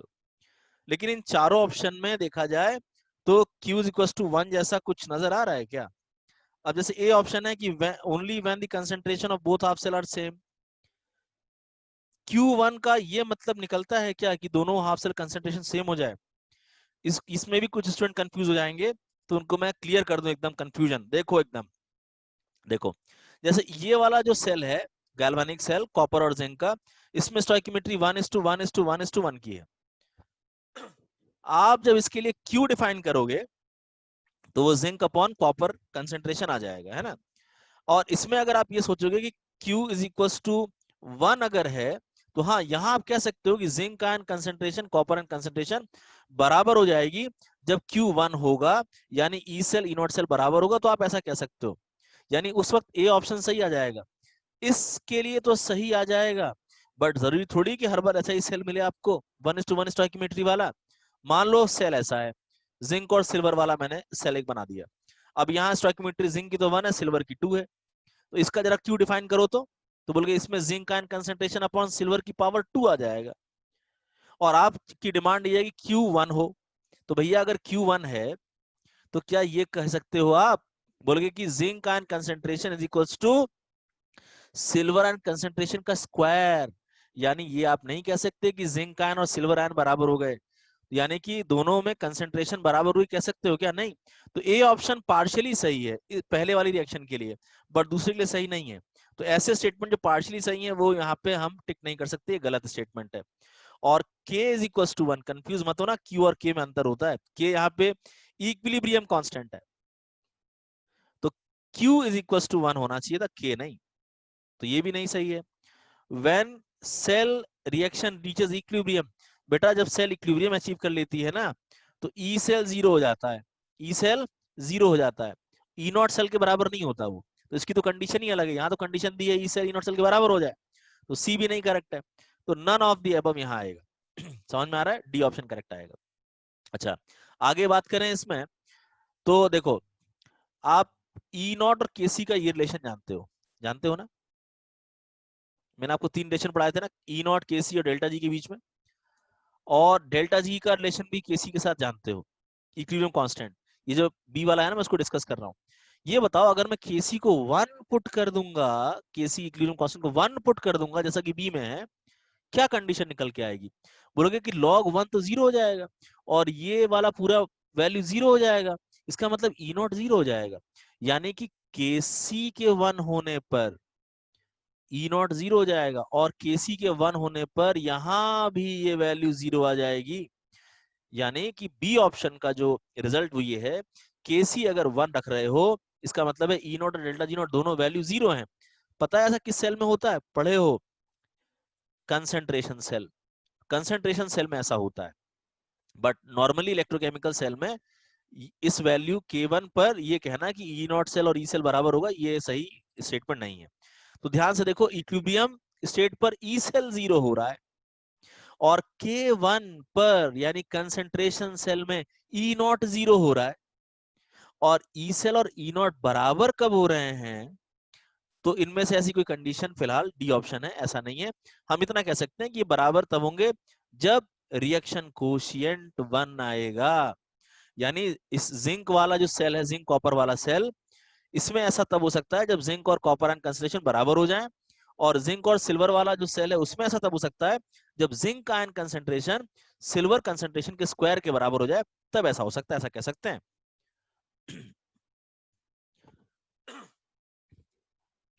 अब आगे देखेंगे, मैं आपको यहाँ समअप कर रहा हूँ इलेक्ट्रोकेमिकल सेल, जिसमें कि आप केमिकल एनर्जी को इलेक्ट्रिकल एनर्जी में चेंज करते हैं, आपको एनर्जी मिलती है इलेक्ट्रिकल एनर्जी, इसीलिए इसका ई नॉट पॉजिटिव आता है ऐसे सेल्स में। इलेक्ट्रोलाइटिक सेल जिसमें हम एनर्जी देते हैं बैटरी लगाकर, इलेक्ट्रिकल एनर्जी से हम केमिकल रिएक्शन कराते हैं, यहाँ हम दे रहे हैं बैटरी की मदद से, इसीलिए इसका ई नॉट नेगेटिव लिया जाता है। और कंसंट्रेशन सेल में दोनों जो इलेक्ट्रोड होते हैं वो एक जैसे होते हैं, उनमें कंसंट्रेशन का डिफरेंस करने पर सेल काम करता है, लेकिन स्टैंडर्ड वैल्यू में उसकी नॉट वैल्यू 0 आती है। समझ में आ रहा है ये सारी बातें? और यहाँ पे ये तीन रिलेशन आपको पता है, delta G not E not का, डेल्टा जी नॉट के सी का, और ई नॉट और के सी का रिलेशन आपको पता है। यही रिलेशन यहाँ पे इसको चीजों को समझने में हेल्प कर रहा है। ये बताओ, अगर ई नॉट पॉजिटिव है इलेक्ट्रोकेमिकल सेल के लिए, ई नॉट पॉजिटिव है, तो डेल्टा जी नॉट क्या आएगा? बोलोगे पहले वाले एक्सप्रेशन में अगर आप ई नॉट पॉजिटिव रखोगे, बाहर नेगेटिव है, तो डेल्टा जी नॉट तो नेगेटिव हो जाएगा ना। इसका मतलब स्पॉन्टेनियस रिएक्शन हो रही है, समझ में तो आना चाहिए, इलेक्ट्रोकेमिकल में स्पॉन्टेनियस रिएक्शन होती है। अच्छा, इलेक्ट्रोलाइटिक में बोलोगे ई नॉट आप नेगेटिव रखोगे तो बाहर भी यहाँ नेगेटिव है, तो नेगेटिव नेगेटिव पॉजिटिव हो जाएगा, डेल्टा जी पॉजिटिव, यानी नॉन स्पॉन्टेनियस रिएक्शन होती है इलेक्ट्रोलाइटिक सेल में। ठीक। अच्छा, ई नॉट की वैल्यू 0 है कंसंट्रेशन सेल में, इसीलिए डेल्टा जी नॉट भी 0 हो जाएगा। अब केसी की अगर वैल्यू की बात करें तो ध्यान से देखो, कंसंट्रेशन सेल में तो मैंने अभी डिस्कस किया, केसी क्या आएगा? 1। अब केसी बड़ा आएगा एक से इलेक्ट्रोकेमिकल सेल में, और एक छोटा आएगा इलेक्ट्रोलाइटिक सेल में। इसको मैं समझा देता हूँ कोई एग्जांपल लेके, ई नॉट का एग्जांपल लेके समझा देता हूँ। ये बताओ, ई नॉट वैल्यू क्या आ रही है? पॉजिटिव। ये है ना ई नॉट वैल्यू पॉजिटिव, ये वैल्यू पॉजिटिव, ये वैल्यू पॉजिटिव कब आएगी? बोलोगे ये तो पॉजिटिव है ही है, लॉग के सी पॉजिटिव आना चाहिए, और तुम्हें पता है कि लॉग ग्रेटर देन 1 की वैल्यू पॉजिटिव आती है। यानी ऐसे में जो लॉग के सी को आप चाहते हो पॉजिटिव बना रहे, ताकि ई नॉट सेल पॉजिटिव मिले, यानी के सी की वैल्यू ग्रेटर देन 1 आनी चाहिए, इसीलिए ये ग्रेटर देन 1 है। और ऐसे ही प्रूव कर सकते हो इलेक्ट्रोलाइटिक सेल में कि ई नॉट नेगेटिव आने के लिए केसी जो है लेस देन 1 आएगा। तो आई होप आपको ये रिलेशन समझ में आए होंगे इन तीनों सेल के। अच्छा, इसमें अगला डाउट देखो क्या है, if E cell is equals to E not cell, condition दी है E cell is equals to E naught, दिमाग में तुरंत आना चाहिए कि ऐसा तब होता है जब रिएक्शन कोशिएंट 1 होता है, रिएक्शन कोशिएंट क्यू। अच्छा, आगे देखें, फॉर अ सेल, सेल दिया है जिंक और सिल्वर का बना हुआ सेल है, जिंक कंसंट्रेशन दी है, सिल्वर कंसंट्रेशन यहाँ पे C2 है, C2 है, then what is the value of C2? C2 की वैल्यू क्या होगी? समझ में आया कुछ? E cell is equal to E not cell तब आएगा जब Q की वैल्यू 1 है, और इन्होंने एक वैल्यू देकर दूसरी वैल्यू पूछी है, खत्म कहानी। आप इसमें सेल रिएक्शन लिख लो, और ये नस्ट इक्वेशन यहाँ पे समझ लो, E cell E not cell जो मैंने समझाया था अभी पीछे, इससे कि ई नॉट सेल और ई सेल बराबर आने का मतलब ये पूरा 0 हो जाएगा, ये पूरा 0 होने का मतलब है Q की वैल्यू 1 आएगी, और Q की वैल्यू 1 के लिए यहां पुट करो, रिएक्शन लिखने के बाद Q की वैल्यू क्या आएगी? Zinc ion concentration power 1, silver ion concentration power 2, और अब इसमें आप वैल्यू को पुट करके सॉल्व करो। तो Q की वैल्यू का 1 पुट करेंगे, जिंक आयन कंसंट्रेशन क्वेश्चन में देखो दिया हुआ है 0.04, ये दिया है, और आपसे C2 पूछा है, ध्यान देना यहाँ पे C2 का स्क्वायर है, Ag प्लस आयन का स्क्वायर है ये, और मुझे उम्मीद है इसको सॉल्व तो कर लोगे ना आप। तो यहाँ पर C2 का स्क्वायर इज इक्वल टू 0.04, यानी C2 की वैल्यू 0.2 आ गई, आंसर आ गया यहाँ पे C। ठीक। अच्छा, एक बात बताओ, अगर मैं इसको इस तरीके से न लिखकर, रिएक्शन को इस तरीके से न लिखकर, स्टोइकियोमेट्री अपनी मर्जी से ऐसा लिखता, हाफ ये और ये 1 और यहाँ से अगर मैं ये सेम एक्सप्रेशन लगाता Q वाला, तो वो Q आता जिंक कंसंट्रेशन की पावर हाफ और Ag कंसंट्रेशन पावर 1, क्या मैं इससे सॉल्व करता ये क्वेश्चन? भाई स्टोइकियोमेट्री तो बदली है बस हमने, बोल के बिल्कुल अलग आंसर आ जाता। क्योंकि ध्यान से देखो, स्टोइकियोमेट्री बदलने पर Q बदल जाता है। तो अब यहाँ पे मेरे को पहली रिएक्शन लेनी है, दूसरी ये कैसे डिसाइड होगा? जब आपको यहाँ रिएक्शन अननोन है और कोई कंडीशन ऐसी नहीं दी है स्टोइकियोमेट्री वाली, तो आप ऐसी रिएक्शन को बैलेंस करो जहां पे फ्रैक्शन ना आए, फ्रैक्शन ना आए। तो हमने इसको ऐसे बैलेंस किया कि फ्रैक्शन ना आए और फिर सॉल्व कर लिया। फ्रैक्शन वाले को फिर ऐसे केस में नहीं लेंगे आप। क्लियर है? अगला डाउट देखो क्या है। मैं कुछ समझाना चाहता हूँ डाउट से पहले। मान लो अभी जो मैंने समझाया कि एक स्टोइकियोमेट्री मैंने इस तरीके से इसकी लिखी है कि इसकी n की वैल्यू क्या है, 2 है, और उसी को मैंने ऐसे लिख दिया है कि इसकी n की वैल्यू क्या है, 1। अगर मैं आपसे पूछूं कि इन दोनों सेल तो दोनों एक ही जैसे हैं, दोनों जिंक और सिल्वर से बने हैं, तो मुझे इन दोनों केस में इनका Q, इनका Kc, इनका ई नॉट, इनका डेल्टा जी नॉट कंपेयर करना है इन दोनों सेल्स का। बोल के सर सेल तो एक ही जैसा है, आपने केवल बैलेंसिंग अलग की है, स्टोइकियोमेट्री अलग लिया है। N1 आप दूसरे वाले के लिए और पहले वाले के N2 के लिए कंपेयर करना चाहते हैं, तो ध्यान से सुनो, N पहले में 2 है और दूसरे में 1 है, तो मेजर डिफरेंस किस बात का है? N का है, स्टोइकियोमेट्री का है, जिसकी वजह से N चेंज हुआ। और N चेंज होने से क्या चेंज हुआ? Q चेंज हो जाएगा कि नहीं हो जाएगा?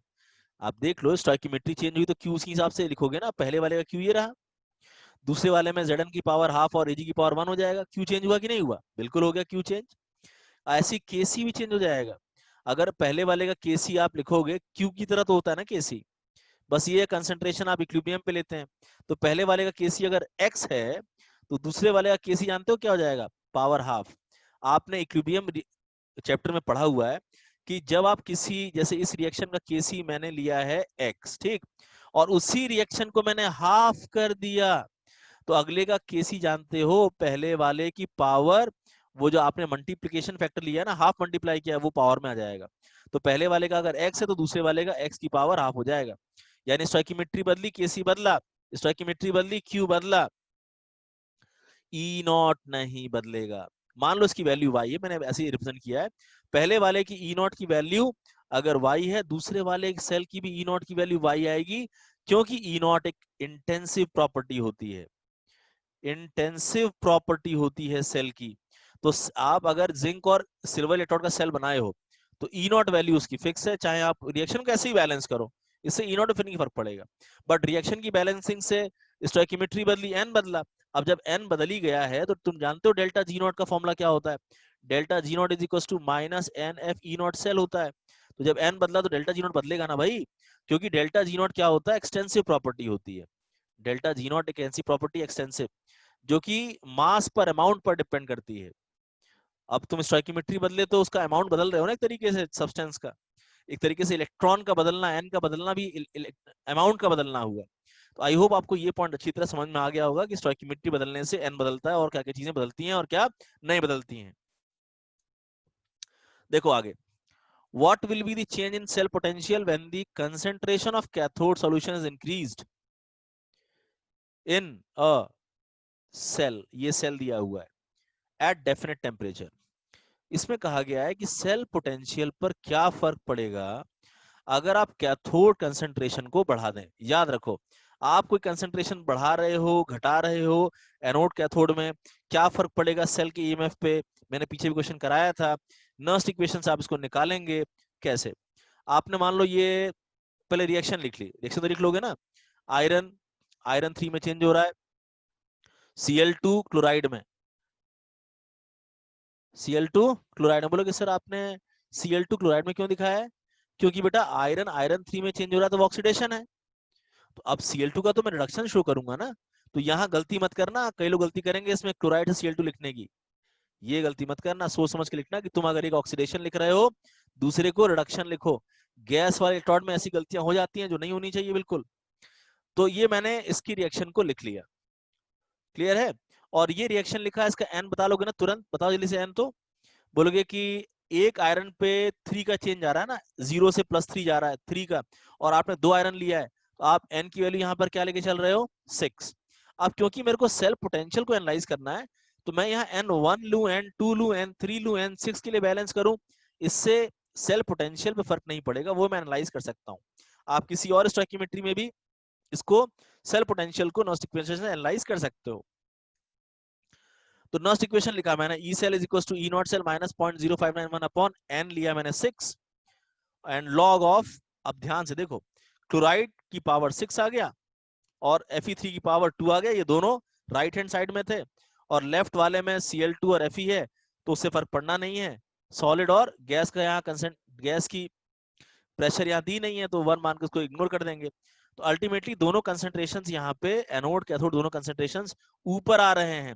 तो कभी कभी बच्चों को ये भी लगता है कि सर एनोड ऊपर कैथोड नीचे होना चाहिए, ज्यादातर केस में होता है, बट जहां गैसेस इन्वॉल्व होती है ना, गैस वाले इलेक्ट्रोड, वहां कभी कभी ऐसा होता है कि दोनों इलेक्ट्रोड कंसेंट्रेशन एक ही जगह, या तो ऊपर आएगा या तो नीचे आएगा। ठीक, तो अब मुझे एनालाइज करना है इस बात को कि सेल पोटेंशियल पे क्या फर्क पड़ा। याद रखना एक बात, ई नॉट पे फर्क नहीं पड़ेगा कंसेंट्रेशन का, अच्छी तरह सुन लो, टेम्परेचर और कंसेंट्रेशन चेंज करने का फर्क ई नॉट पे नहीं पड़ेगा, ई सेल पे पड़ेगा। लेकिन अब क्या पड़ेगा वो आपको इक्वेशन बता रही है। भैया क्लोराइड ऊपर है, Fe भी ऊपर है, ठीक, तो यानी कि क्लोराइड अगर बढ़ा दोगे या Fe बढ़ा दोगे, कोई भी कंसेंट्रेशन बढ़ा दोगे, तो लॉग की वैल्यू बढ़ेगी, और वो माइनस में आ रहा है, आ रहा है ना माइनस में। तो अगर माइनस में आ रहा है तो क्या चेंज आएगा, कह रहा है what will be the change in cell potential when the concentration of cathode is increased. आप चाहे एनोड कंसंट्रेशन बढ़ाओ कैथोड, इस केस में ऐसा आ रहा है कि एनोड कंसंट्रेशन भी ऊपर है Fe वाला, और कैथोड क्लोराइड कंसंट्रेशन भी ऊपर है। आप दोनों कंसंट्रेशन बढ़ाओगे, लॉग की ये वैल्यू बढ़ेगी, लॉग की ये वैल्यू बढ़ेगी, तो माइनस ये पूरा फैक्टर जो है उसकी वैल्यू बढ़ेगी। तो ई नॉट में माइनस वाला फैक्टर अगर ज्यादा घटेगा, ई सेल घट जाएगा ना भाई। तो याद रखो इस केस में तो ऐसा आ गया कि एनोड कंसंट्रेशन बढ़ाने पर भी और कैथोड कंसंट्रेशन बढ़ाने पर भी ई सेल घटता हुआ दिख रहा है। जनरली ऐसा नहीं होता, लेकिन इसमें ऐसा है कि एनोड बढ़ा दो कैथोड बढ़ा दो, दोनों में ई सेल क्या होगा, डिक्रीज करेगा। What will be the change in cell potential, तो क्या आ रहा है, डिक्रीज आ रहा है। तो ये नॉस्ट इक्वेशन को समझने के ऊपर क्वेश्चन था, अच्छी तरह से समझो। ठीक, समझ में आया ना। ई नॉट में एक वैल्यू माइनस हो रही है, और आप उस माइनस होने वाली वैल्यू को अगर इंक्रीज करोगे, तो माइनस होके जो नेट वैल्यू बचेगी वो तो कम बचेगी ना, इसीलिए ई सेल की वैल्यू कम हो जाएगी इन दोनों कंसंट्रेशन के बढ़ाने से। अब आगे देखें। अच्छा, यही रिएक्शन अगर मैं इस क्वेश्चन को सॉल्व करने में अलग स्टोइकियोमेट्री लेके सॉल्व किया होता, एन की वैल्यू 1 के लिए मैं इसको अगर बैलेंस किया होता, तो आयरन 3+ से जुड़ा हुआ था, तो मैंने 1/3 कर दिया ताकि 1 के लिए हो जाए बैलेंस, और क्लोराइड -1 के साथ था, तो 1 और माइनस को हिसाब से बैलेंस कर लिया। तो मैंने सेम रिएक्शन को सेम सेल को n=1 के लिखा है, और इसके लिए मैंने नॉस्ट इक्वेशन लिख दी, E cell is equal to E not cell minus 0.0591, यहाँ मैंने n की वैल्यू 1 रखी है, एक इलेक्ट्रॉन ट्रांसफर दिखाया है, हाँ, लॉग ऑफ क्लोराइड कंसंट्रेशन की पावर 1 आ जाएगा, Fe कंसंट्रेशन पावर 1/3 आ जाएगा। लेकिन मेरे को तो ई सेल एनालाइज करना था ना, तो देखो यहाँ पे भी तो क्लोराइड और Fe ऊपर की तरफ है, तो भैया बात तो वही आई ना कि तुम चाहे क्लोराइड कंसंट्रेशन बढ़ा लो, एनोड कैथोड का कंसंट्रेशन बढ़ा लो, या फिर Fe3 का कंसंट्रेशन बढ़ा लो, या दोनों का बढ़ा लो, या दोनों में किसी एक का बढ़ा लो, अल्टीमेटली जो माइनस वाली वैल्यू है ओवरऑल ये बढ़ जाएगी ई नॉट में, वो ज्यादा माइनस वाली वैल्यू हो जाएगी, तो ई नॉट में ज्यादा घट जाएगी, इसीलिए ई सेल की वैल्यू डिक्रीज कर जाएगी। ठीक है, आगे, what will be the change in cell potential both the half cell solution is decreased by 0.1 molar. तो क्या कह रहा है इसमें, अगर हम दोनों सेल एनोड और कैथोड दोनों हाफ सेल के कंसंट्रेशन को 0.1 मोलर डिक्रीज कर दें, पहले ही कंसंट्रेशन एनोड की C1 है और कैथोड की C2 है, अगर दोनों कंसंट्रेशन को 0.1 मोलर डिक्रीज कर दें, तो सेल पोटेंशियल पे क्या फर्क पड़ेगा। इन्होंने ये बात दिया है कि C2 की वैल्यू C1 से ज्यादा है, ये इन्होंने कंडीशन दी है क्वेश्चन में। ये क्वेश्चन थोड़ा सा मैथमेटिकल बेंट का है और इजी है, एनालिटिकल क्वेश्चन है, उसको मैं समझा रहा हूं, ध्यान से सुनो। इसमें क्या है कि पहले मैंने रिएक्शन को लिखा कि भाई कोबाल्ट कोबाल्ट 2 पॉजिटिव में और टिन प्लस टिन में कन्वर्ट हो रहा है, रिएक्शन को लिख लिया मैंने। ठीक, और अब मैंने इसके लिए नॉस्ट इक्वेशन लिख ली कि E cell E not cell -0.0591 upon n, और log cobalt upon tin power 1 power 1, ये लिख लिया मैंने। अच्छा, कोबाल्ट कंसंट्रेशन C1 है, टिन कंसंट्रेशन क्या है C2, और C2 कंसंट्रेशन क्या है, ज्यादा दी है, मतलब कैथोड वाली कंसंट्रेशन इन्होंने ज्यादा दी है एनोड से। और ऐसे में इन्होंने कहा है कि दोनों में आप अगर 0.1 मोलर 0.1 मोलर डिक्रीज करोगे तो क्या फर्क पड़ेगा सेल पोटेंशियल पे, देखते हैं क्या फर्क पड़ेगा। मैंने कोबाल्ट में क्या लिया, C1 कंसंट्रेशन था -0.1 किया, और नीचे टिन में भी C2 में से -0.1 किया, और ये एक्सप्रेशन आ गया। पहला ये एक्सप्रेशन था, अब ये एक्सप्रेशन है। तो इसका जो ई सेल था, अब मैं केवल बताने के लिए बता रहा हूं कि ये जो ई सेल है ये बदल गया, ये इसको मैंने ई डैश नाम दे दिया मान लो। तो बताना है कि ई सेल बड़ा कि ई डैश बाद वाला बड़ा, जिसमें कि आपने कंसंट्रेशंस को 0.1 दोनों केस में घटा दिया, प्रोवाइडेड दिया है कि C2 की वैल्यू C1 से ज्यादा है। अब आप एनालाइज करके देखो तो बेहतर है, सिंपल तरीके से एनालाइज करते हैं। देखो, हम एक वैल्यू दे देते हैं, कि चलो भाई ऐसा करते हैं, C1 की वैल्यू को मान लेते हैं 0.4 और C2 को मान लेते हैं 0.5। आप कुछ भी ले लो, C1 को छोटा लो, C2 को बड़ा लो, जो मर्जी है वो ले लो, सेम आंसर आएगा। तो मैंने क्या है, C1 को क्या मान लिया 0.4 और C2 को मान लिया 0.5। अगर तुमको अच्छा नहीं लग रहा है तो तुम C1 को 0.6 मान लो, C2 को 0.7 मान लो, बस C1 छोटा C2 बड़ा होना चाहिए। अब देखो ध्यान से, तो मैंने इस एक्सप्रेशन को माइनस करने के बाद लिखा जब, तो देखो 0.4 C1 की वैल्यू, उसमें से 0.1 माइनस किया, और 0.5 C2 की वैल्यू, उसमें से 0.1 माइनस किया। तो क्या फर्क पड़ा, पहले वो क्या वैल्यू थी 0.4 और 0.5, अब क्या है 0.1 माइनस करके सोचें। तो बोलोगे सर हो क्या रहा है इसमें, लॉग के बाद वाली वैल्यू में फर्क पड़ रहा है, पहले और बाद में। वो फर्क क्या पड़ रहा है उसको समझने की जरूरत है। देखो, पहले जब वैल्यू 0.4 और 0.5 थी, C1 और C2 की वैल्यू, जहां C2 बड़ी थी, तो 4/5 ये आ रहा था Q का वैल्यू, लॉग के अंदर जो है ये Q का वैल्यू आ रहा था 4/5। अब जब आपने उसमें 0.1 माइनस कर दिया, तो ऊपर वाला 0.3 0.4 बन गया, नीचे वाला 0.5 0.4 बन गया, तो ये जो है 3/4 आ गया। क्या आ गया 3/4। तो पहले वाली वैल्यू 4/3 थी, माइनस करने से अब वो 3/4 बन गई, छोटी वैल्यू हो गई 3/4। आप चेक करके देख लो, 4/5 बड़ा है, 3/5 छोटा है, यानी ऐसा करने पर Q डिक्रीज कर गया। समझ रहे हो, Q डिक्रीज कर गया, पहले 4/5 Q था, 3/4। अब ये बताओ तुम कंक्लूजन कैसे निकालोगे, जब इसका तुम Q ऐसा कुछ करके कि इसका Q घटा दोगे तो लॉग की वैल्यू घट जाएगी ना, लॉग Q होता है। तुमने ऐसा कुछ किया कि Q घट गया तो लॉग Q डिक्रीज कर जाएगा, और लॉग Q डिक्रीज किया तो ये माइनस होने वाली वैल्यू थी बेटा, माइनस वाली वैल्यू डिक्रीज हो गई, इसका मतलब ई सेल बढ़ जाएगा। माइनस वाली वैल्यू अगर बढ़ जाती, ई सेल घट जाता, माइनस वैल्यू वाली वैल्यू घट गई, ई सेल बढ़ जाएगा। तो कंक्लूजन ये है कि क्यू डिक्रीज करोगे ई सेल इंक्रीज कर जाएगा इस केस में, ठीक है ना। तो ऐसे कंडीशन में यहाँ पर क्यू डिक्रीज कर गया, ई सेल क्या कर गया इंक्रीज। तो यहाँ देखा आपने, नॉस्ट इक्वेशन की बेसिस पे हमने इसको एनालाइज किया गिवन कंडीशन के हिसाब से, ठीक।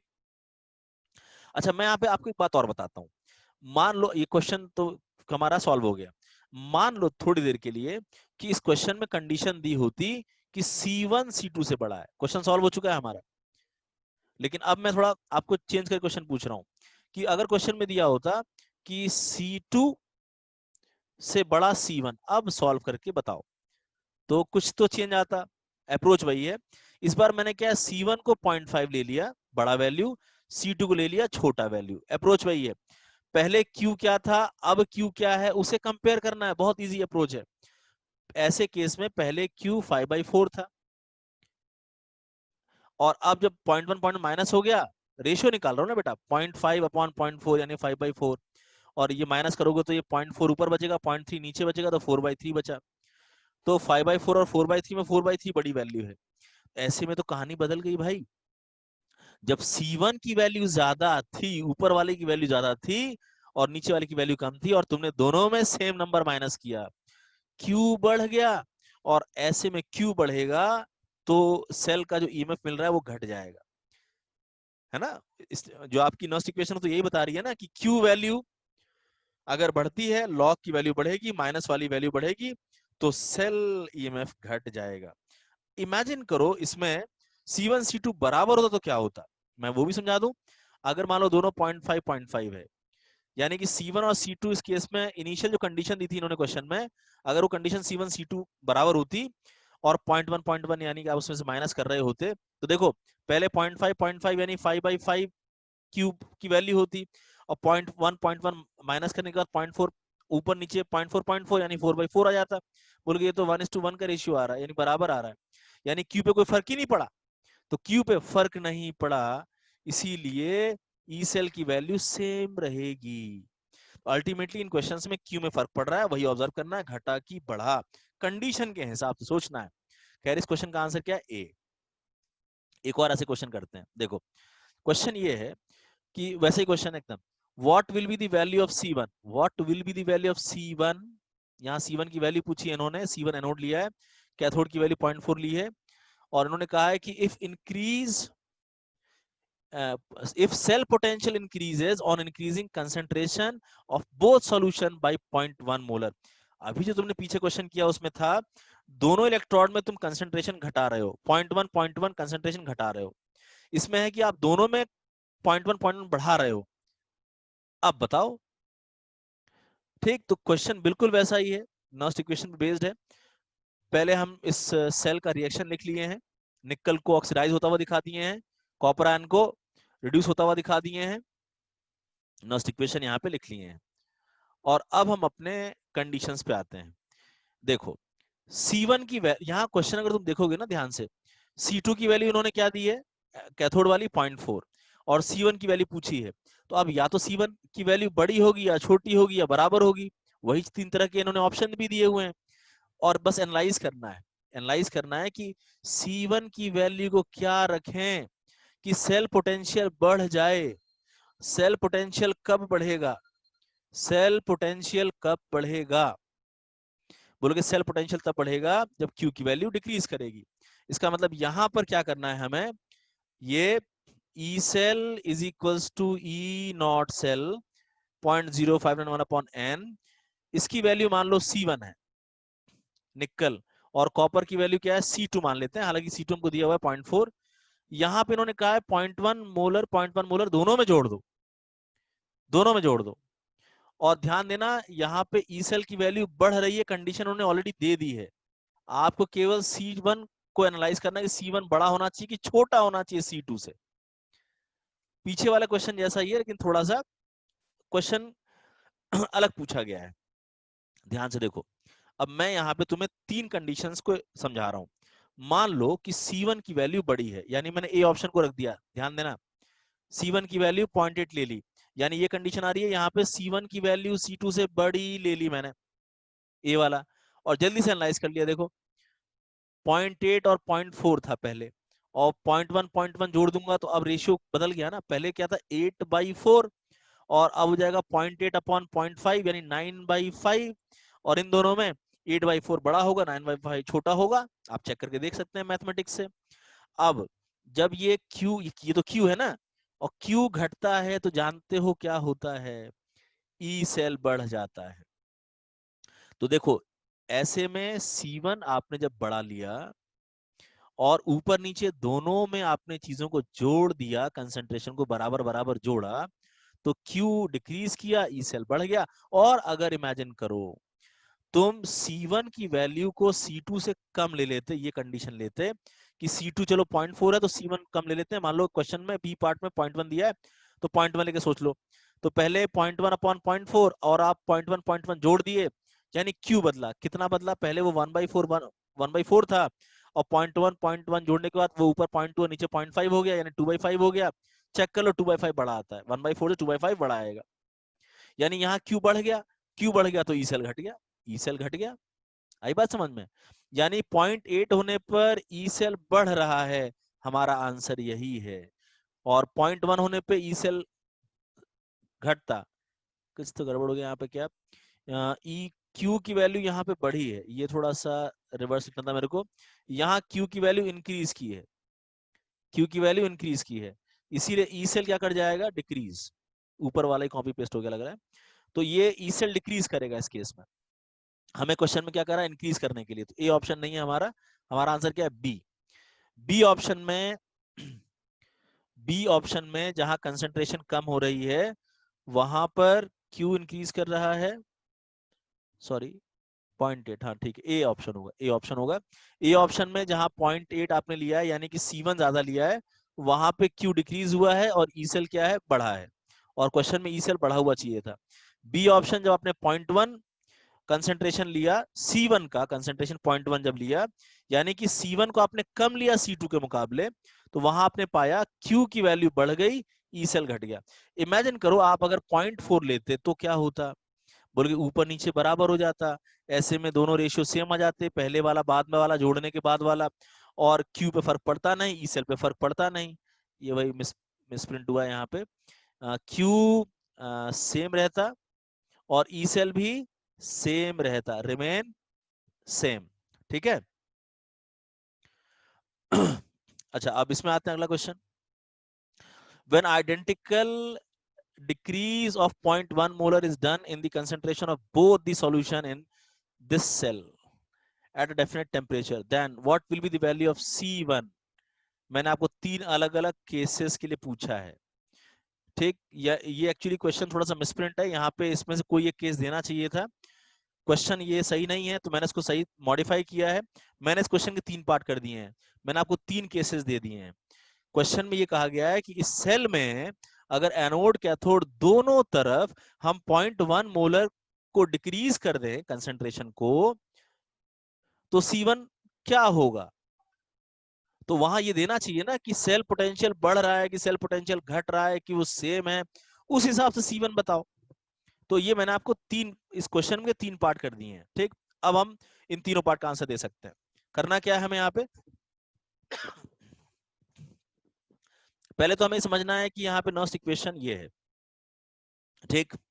और सारा खेल यहाँ क्यू का है, क्यू इंक्रीज किया कि डिक्रीज किया वो डिसाइड करेगा ई सेल को, ठीक। आपने पढ़ा कि क्यू अगर डिक्रीज करेगा ई सेल बढ़ जाएगा, क्यू बढ़ा ई सेल घट जाएगा, और क्यू चेंज नहीं हुआ तो ई सेल सेम रहेगा। अब सुनो, ढंग से सुनो, मान लो C1 कंसेंट्रेशन जो एनोड की है और इसको C2 मान लो, C2 कंसेंट्रेशन जो किसकी है, कैथोड की है इनिशियली, तो C1/C2 ये हो जाएगा Q, और उसमें आप एक कांस्टेंट वैल्यू को माइनस कर रहे हैं, जैसे क्वेश्चन में तो कहा है ना माइनस करो 0.1 को, तो मैं उसको x मान के माइनस कर रहा हूँ कि C1 में भी मैंने x माइनस किया, C2 में मैंने x माइनस किया। अगर ऐसा करने पर ये घट जाता,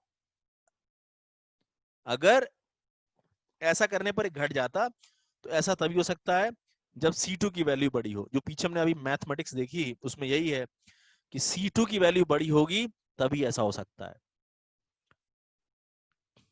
ठीक। यानी कि Q घटता हुआ दिखाई देगा, पहले C1/C2 जो था, अब C1 minus x, C2 minus x की वैल्यू घटी हुई तभी मिलेगी जब C2 बड़ा होगा, और ये वैल्यू माइनस करने पर बढ़ी हुई मिल जाएगी जब C2 छोटा होगा।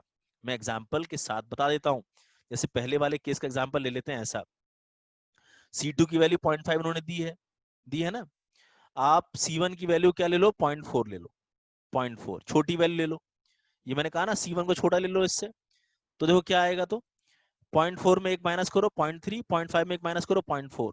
अब बताओ पहली वाली वैल्यू 4/5 है, दूसरी वाली वैल्यू 3/4 है, कौन सी वैल्यू बड़ी है, पहली वाली 4/5 वैल्यू बड़ी है, वो 0.8 आती है, और ये 0.75 आएगी, तो बड़ी वैल्यू है।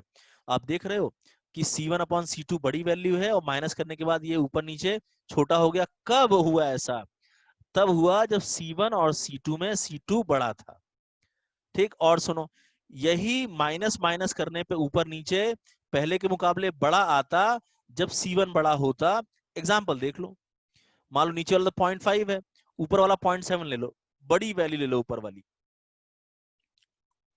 तो अब ऊपर से माइनस कर लो एक 0.1 और नीचे से माइनस कर लो 0.1, और आप चेक कर लो कि 7/5 बड़ा आएगा कि 6/4 बड़ा आएगा, तो 6/4 बड़ा आएगा, यानी यहां माइनस करने पर ही बड़ा आ गया। ध्यान से सुनो, C1/C2 जो था, ऊपर और नीचे माइनस माइनस करने पर एक कॉमन वैल्यू, ये घट भी सकता है, ये बढ़ भी सकता है, और मैथमेटिकली अगर पहले वाले में C2 बड़ा होगा, नीचे वाला बड़ा होगा, तो ये घटता हुआ दिखाई देगा, और अगर C1 बड़ा होगा तो ये बढ़ता हुआ दिखाई देगा।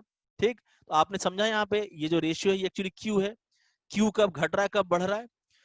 तो यहाँ पे C1 का वैल्यू मुझे पूछा, एक्सपेक्टेड वैल्यू, और ऑप्शंस क्या दिए हैं? 0.7, 0.5, 0.4। दिमाग में तुरंत आना चाहिए कि अगर ये कैथोड वाला 0.5 है और आप C1 को 0.5 ले लोगे तो बराबर बराबर आ जाएगा, यानी कि कोई फर्क ही नहीं पड़ेगा, यानी कि सेल पोटेंशियल रिमेन सेम। कब?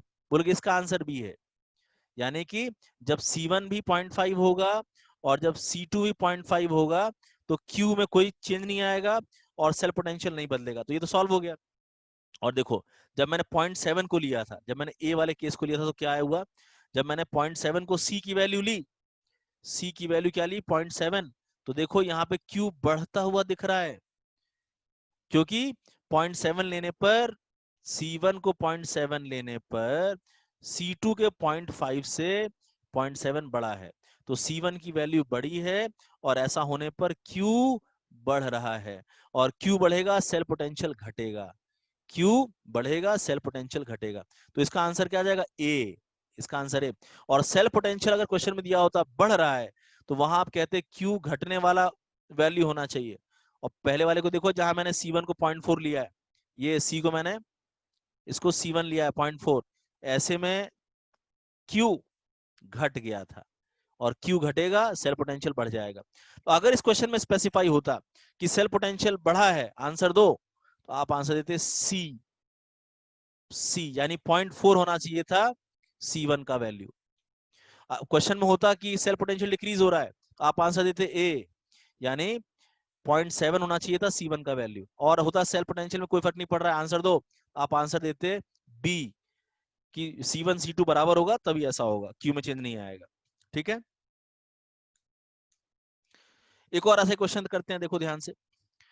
What will be the change in cell potential if concentration of both half cell decrease by 0.1? वैसा ही है, दोनों तरफ अगर आपने 0.1 डिक्रीज कर दिया तो क्या फर्क पड़ेगा सेल पोटेंशियल पे? इन्होंने कंडीशन दी है कि C2 की वैल्यू जो है वो 0.1 से बड़ी है, और C1 की भी वैल्यू 0.1 से बड़ी है। आंसर दो। लेकिन इन्होंने C1 और C2 के बीच में रिलेशन नहीं दिया, ये लफड़े वाली बात है। और ऐसे क्वेश्चन में हम तब तक एनालाइज नहीं कर सकते जब तक C1 या C2 में कौन बड़ा ये ना दिया हो। इन्होंने दिया ही नहीं है, तो इंक्रीज डिक्रीज न्यूट्रिएंट सवाल ही पैदा नहीं होता। इस क्वेश्चन का आंसर है कैन नॉट बी सेड। जब तक हम C1 C2 में कौन बड़ा कौन छोटा या कौन बराबर ये नहीं दिया है, तब तक हम इस क्वेश्चन का आंसर नहीं दे सकते, जो पीछे हमने अब तक सीखा। C1 C2 में बड़ा छोटा देना चाहिए था ना इस क्वेश्चन में। ठीक, और समझ लो जरा, देखो, जैसे अगर C1 की वैल्यू बड़ी दी होती इस क्वेश्चन में बेटा, अगर C1 की वैल्यू बड़ी दी होती, सेल पोटेंशियल डिक्रीज करता। C1 की वैल्यू कम दी होती C2 से, सेल पोटेंशियल इंक्रीज करता। C1 C2 बराबर होता, सेल पोटेंशियल सेम रहता, क्योंकि आप कंसंट्रेशन डिक्रीज कर रहे हैं। ध्यान देना, डिक्रीज, यानी कि पहले C1 अपॉन C2 था, अब आप C1 माइनस एक्स और C2 माइनस एक्स डिक्रीज करे कंपेयर करना चाहते हो, और ऐसे का जो रिजल्ट आता है वो ये आपके सामने है कि C1 होने पर, बड़ा होने पर क्या होगा, C2 छोटा होने पर क्या होगा, और बराबर होने पर क्या होगा। और यही इमेजिन करो, अगर आप, if in the above question, अगर ये तुम कंसंट्रेशन को डिक्रीज नहीं कर रहे होते, कंसंट्रेशन इंक्रीज कर रहे होते 0.1, तो जानते हो इसका आंसर पूरा बदल जाता। उस केस में C1 बड़ा होने पर सेल पोटेंशियल इंक्रीज करता, जबकि यहाँ पे C1 बड़ा होने पर डिक्रीज कर रहा था। ये एकदम उल्टा आंसर आ जाता। क्यों? क्योंकि यहाँ पे जानते हो C1 अपॉन C2 बराबर C1 प्लस एक्स, और C2 प्लस एक्स को आप एनालाइज कर रहे होते, तो याद रखना, ऊपर वाले में आप C1 अपॉन C2 को उसमें से माइनस एक्स करके एनालाइज कर रहे हो, और दूसरे वाले में C1 अपॉन C2 को प्लस एक्स करके एनालाइज कर रहे हो। और दोनों के ये मैथमेटिकल रिलेशन आपको मैंने यहाँ सम अप कर दिए हैं कि कौन सी कंसंट्रेशन ज्यादा होने पर सेल पोटेंशियल बढ़ता है या घटता है या सेम रहता है, ये मैंने सम अप कर दिया। ठीक है, आते हैं अगले क्वेश्चन पे। देखिए, what will be the theoretical change in the cell potential of a cell?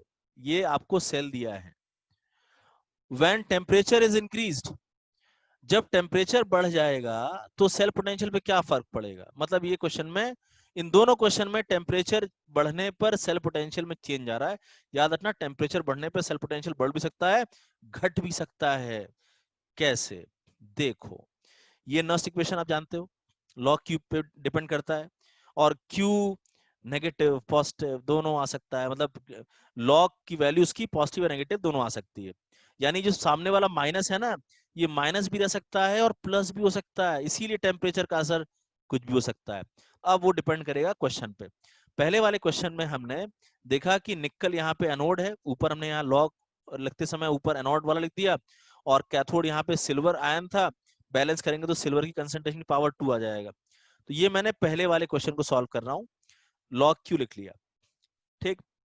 अच्छा, यहाँ कंसंट्रेशन दिया है निकल का और सिल्वर का, तो मैंने जब निकल और सिल्वर कंसंट्रेशन को यहाँ रखा, निकल का 0.001 दिया है, सिल्वर 0.1 दिया है, लेकिन उसका स्क्वायर है तो वो 0.0001 हो जाएगा, और ये वैल्यू 10 आ जाएगी, जो कि 1 से बड़ी है, 1 से बड़ी है। मैं इतना क्यों एम्फसाइज कर रहा हूँ 1 से बड़ी है? भैया ये क्यू है, क्यू है, और तुम लॉग क्यू निकाल रहे हो, लॉग क्यू निकाल रहे हो, और क्यू की वैल्यू 1 से बड़ी आ रही है। तो जब भी तुम लॉग निकालोगे किसी 1 से बड़ी वैल्यू का, तो वो वैल्यू पॉजिटिव आती है बेटा।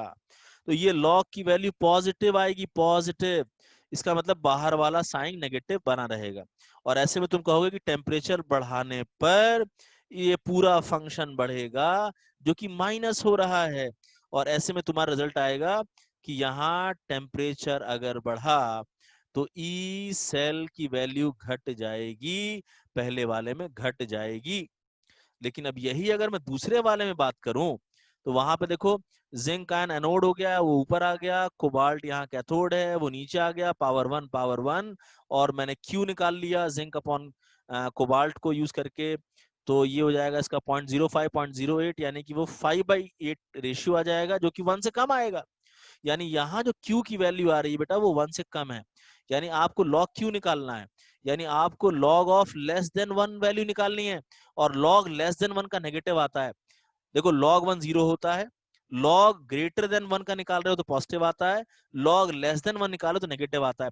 मतलब यहाँ log की वैल्यू ये नेगेटिव आ रही है, और नेगेटिव वैल्यू बाहर के नेगेटिव साइन को पॉजिटिव कर देगी, और टेम्परेचर बढ़ाने पर ये पूरा फैक्टर बढ़ेगा, जो पॉजिटिवली ऐड हो रहा होगा, और यहाँ टेम्परेचर बढ़ाने पे ई सेल बढ़ जाएगा।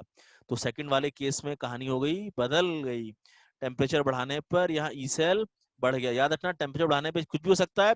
अगर ये बाहर वाला माइनस माइनस रहा, वो तब जब लॉग की पूरी वैल्यू पॉजिटिव आएगी, तब वो माइनस माइनस रहेगा, टेम्परेचर बढ़ाने पे ई सेल घट जाएगा। लेकिन अगर लॉग की वैल्यू नेगेटिव बन गई, तो वो इस बार नेगेटिव को पॉजिटिव बना देगी, ई सेल में वो वैल्यू जुड़कर ई सेल को बढ़ा देगी। ठीक है, आगे बात करें। The reaction occurring in a cell, ये एक सेल आपको दिया हुआ है, इसमें एक रिएक्शन हो रही है। ये इक्विलिब्रियम में कहा गया है कि भाई ये अगर इक्विलिब्रियम अचीव कर चुका है, ये इक्विलिब्रियम अचीव कर चुका है, तो एक्स की वैल्यू बताओ। अब ध्यान से सुनो, देखो अप्रोच क्या होना चाहिए। यहां हमें कोबाल्ट ऑक्सीडेशन करता हुआ दिखाया गया है एनोड की तरह, निकल दिखाया गया है कैथोड की तरह, और दोनों के ई नॉट वैल्यूज दे दिए गए हैं। क्योंकि एक तरह से मेरे को इक्विलिब्रियम कंसंट्रेशन पूछा है। अप्रोच सुनो क्या है, मुझे एक्स की वैल्यू पूछी है, यानी इक्विलिब्रियम कंसंट्रेशन एक तरीके से पूछी है। तो अप्रोच ये होना चाहिए कि ई नॉट सेल पहले निकालेंगे, तब केसी आएगा, और इक्विलिब्रियम कांस्टेंट आ जाएगा, तो इक्विलिब्रियम कंसंट्रेशन सॉल्व हो जाएंगे। तो अभी मैं कुछ क्वेश्चंस कराऊंगा जिसमें इक्विलिब्रियम कांस्टेंट निकालकर इक्विलिब्रियम कंसंट्रेशन पे बेस्ड क्वेश्चंस को आप सॉल्व कर सकते हैं। जैसे अब इसी में है, मैं पहले क्या अप्रोच करूंगा, केसी वैल्यू अप्रोच कर लेता हूं। केसी मैंने बताया था 10 की power n into E not upon 0.0591। E not आप कैसे अप्रोच करोगे, आपको पता है, ई नॉट आप निकाल लोगे ना, मैं उम्मीद करता हूं भाई।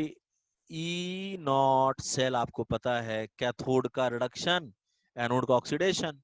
एनोड यहाँ कोबाल्ट है, तो कोबाल्ट का रिडक्शन वैल्यू अगर ये है तो उसका ऑक्सीडेशन ले लोगे तो +0.28, और कैथोड का रिडक्शन ही रखो 23 माइनस में आएगा तो ये आ जाएगा प्लस 0.05, तो ई नॉट की वैल्यू सॉल्व हो गई तो तुरंत। और ई नॉट की वैल्यू 0.05, एन की वैल्यू यहाँ 2 आएगी, 2 इलेक्ट्रॉन ट्रांसफर हो रहा है कोबाल्ट और निकल के बीच में, तो एन की वैल्यू 2 रख देना।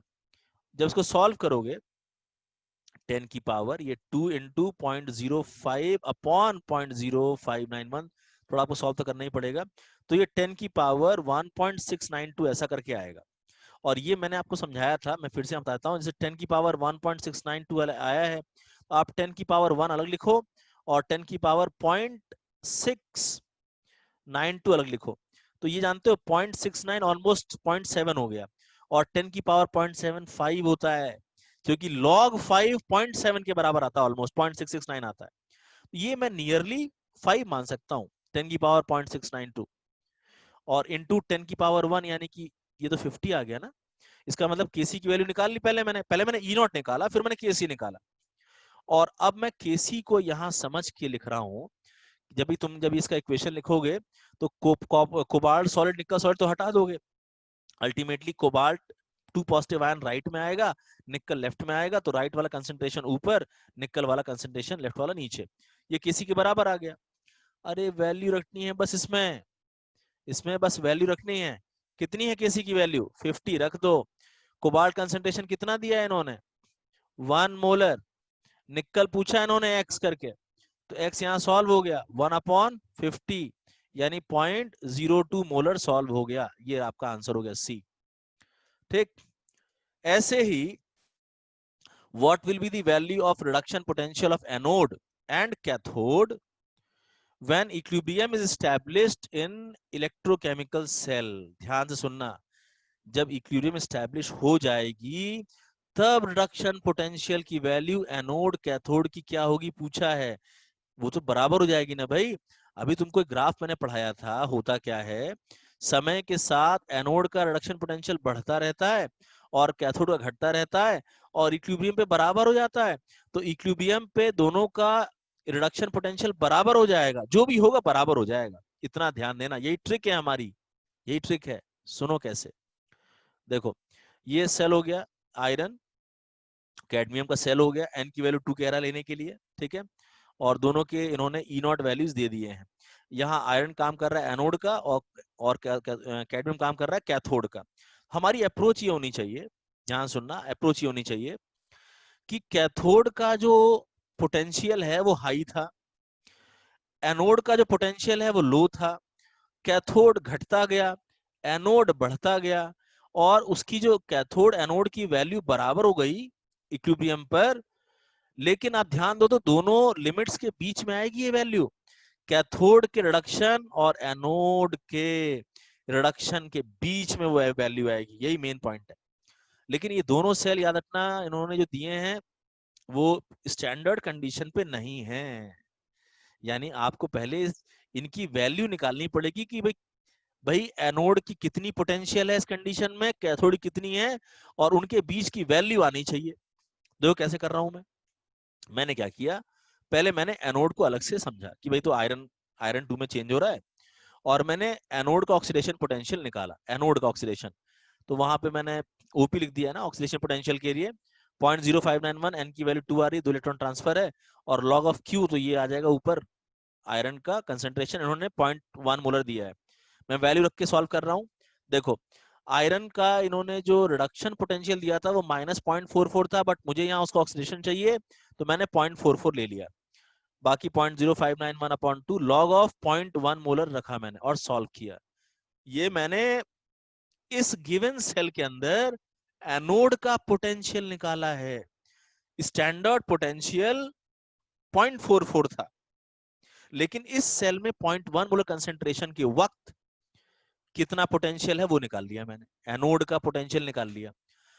अब ऐसे ही मैं कैथोड के लिए भी कर लेता हूं, रिएक्शन लिखा मैंने कैडमियम वाला रिएक्शन लिखा, ठीक है, तो रिडक्शन पोटेंशियल की वैल्यू लिखी मैंने, रिडक्शन पोटेंशियल की वैल्यू लिखी मैंने, और ये हो गया इसका स्टैंडर्ड वैल्यू 0.0591/2, और log 1 upon cadmium ion concentration लिखा मैंने, ठीक, इसका Q जो कि 1 अपॉन नीचे आएगा। ये मैं यहाँ क्या निकालना चाह रहा हूं, बोलोगे कैथोड कैथोड कंसंट्रेशन 0.5 मोलर पे कितना पोटेंशियल दे रहा है ये कैथोड, तो बोलोगे ई नॉट वैल्यू हमें पता है कैडमियम की -0.4 है, ये ई नॉट वैल्यू पता है, बट मेरे को तो उस वक्त सेल में कितनी वैल्यू है रिडक्शन की वो जाननी है।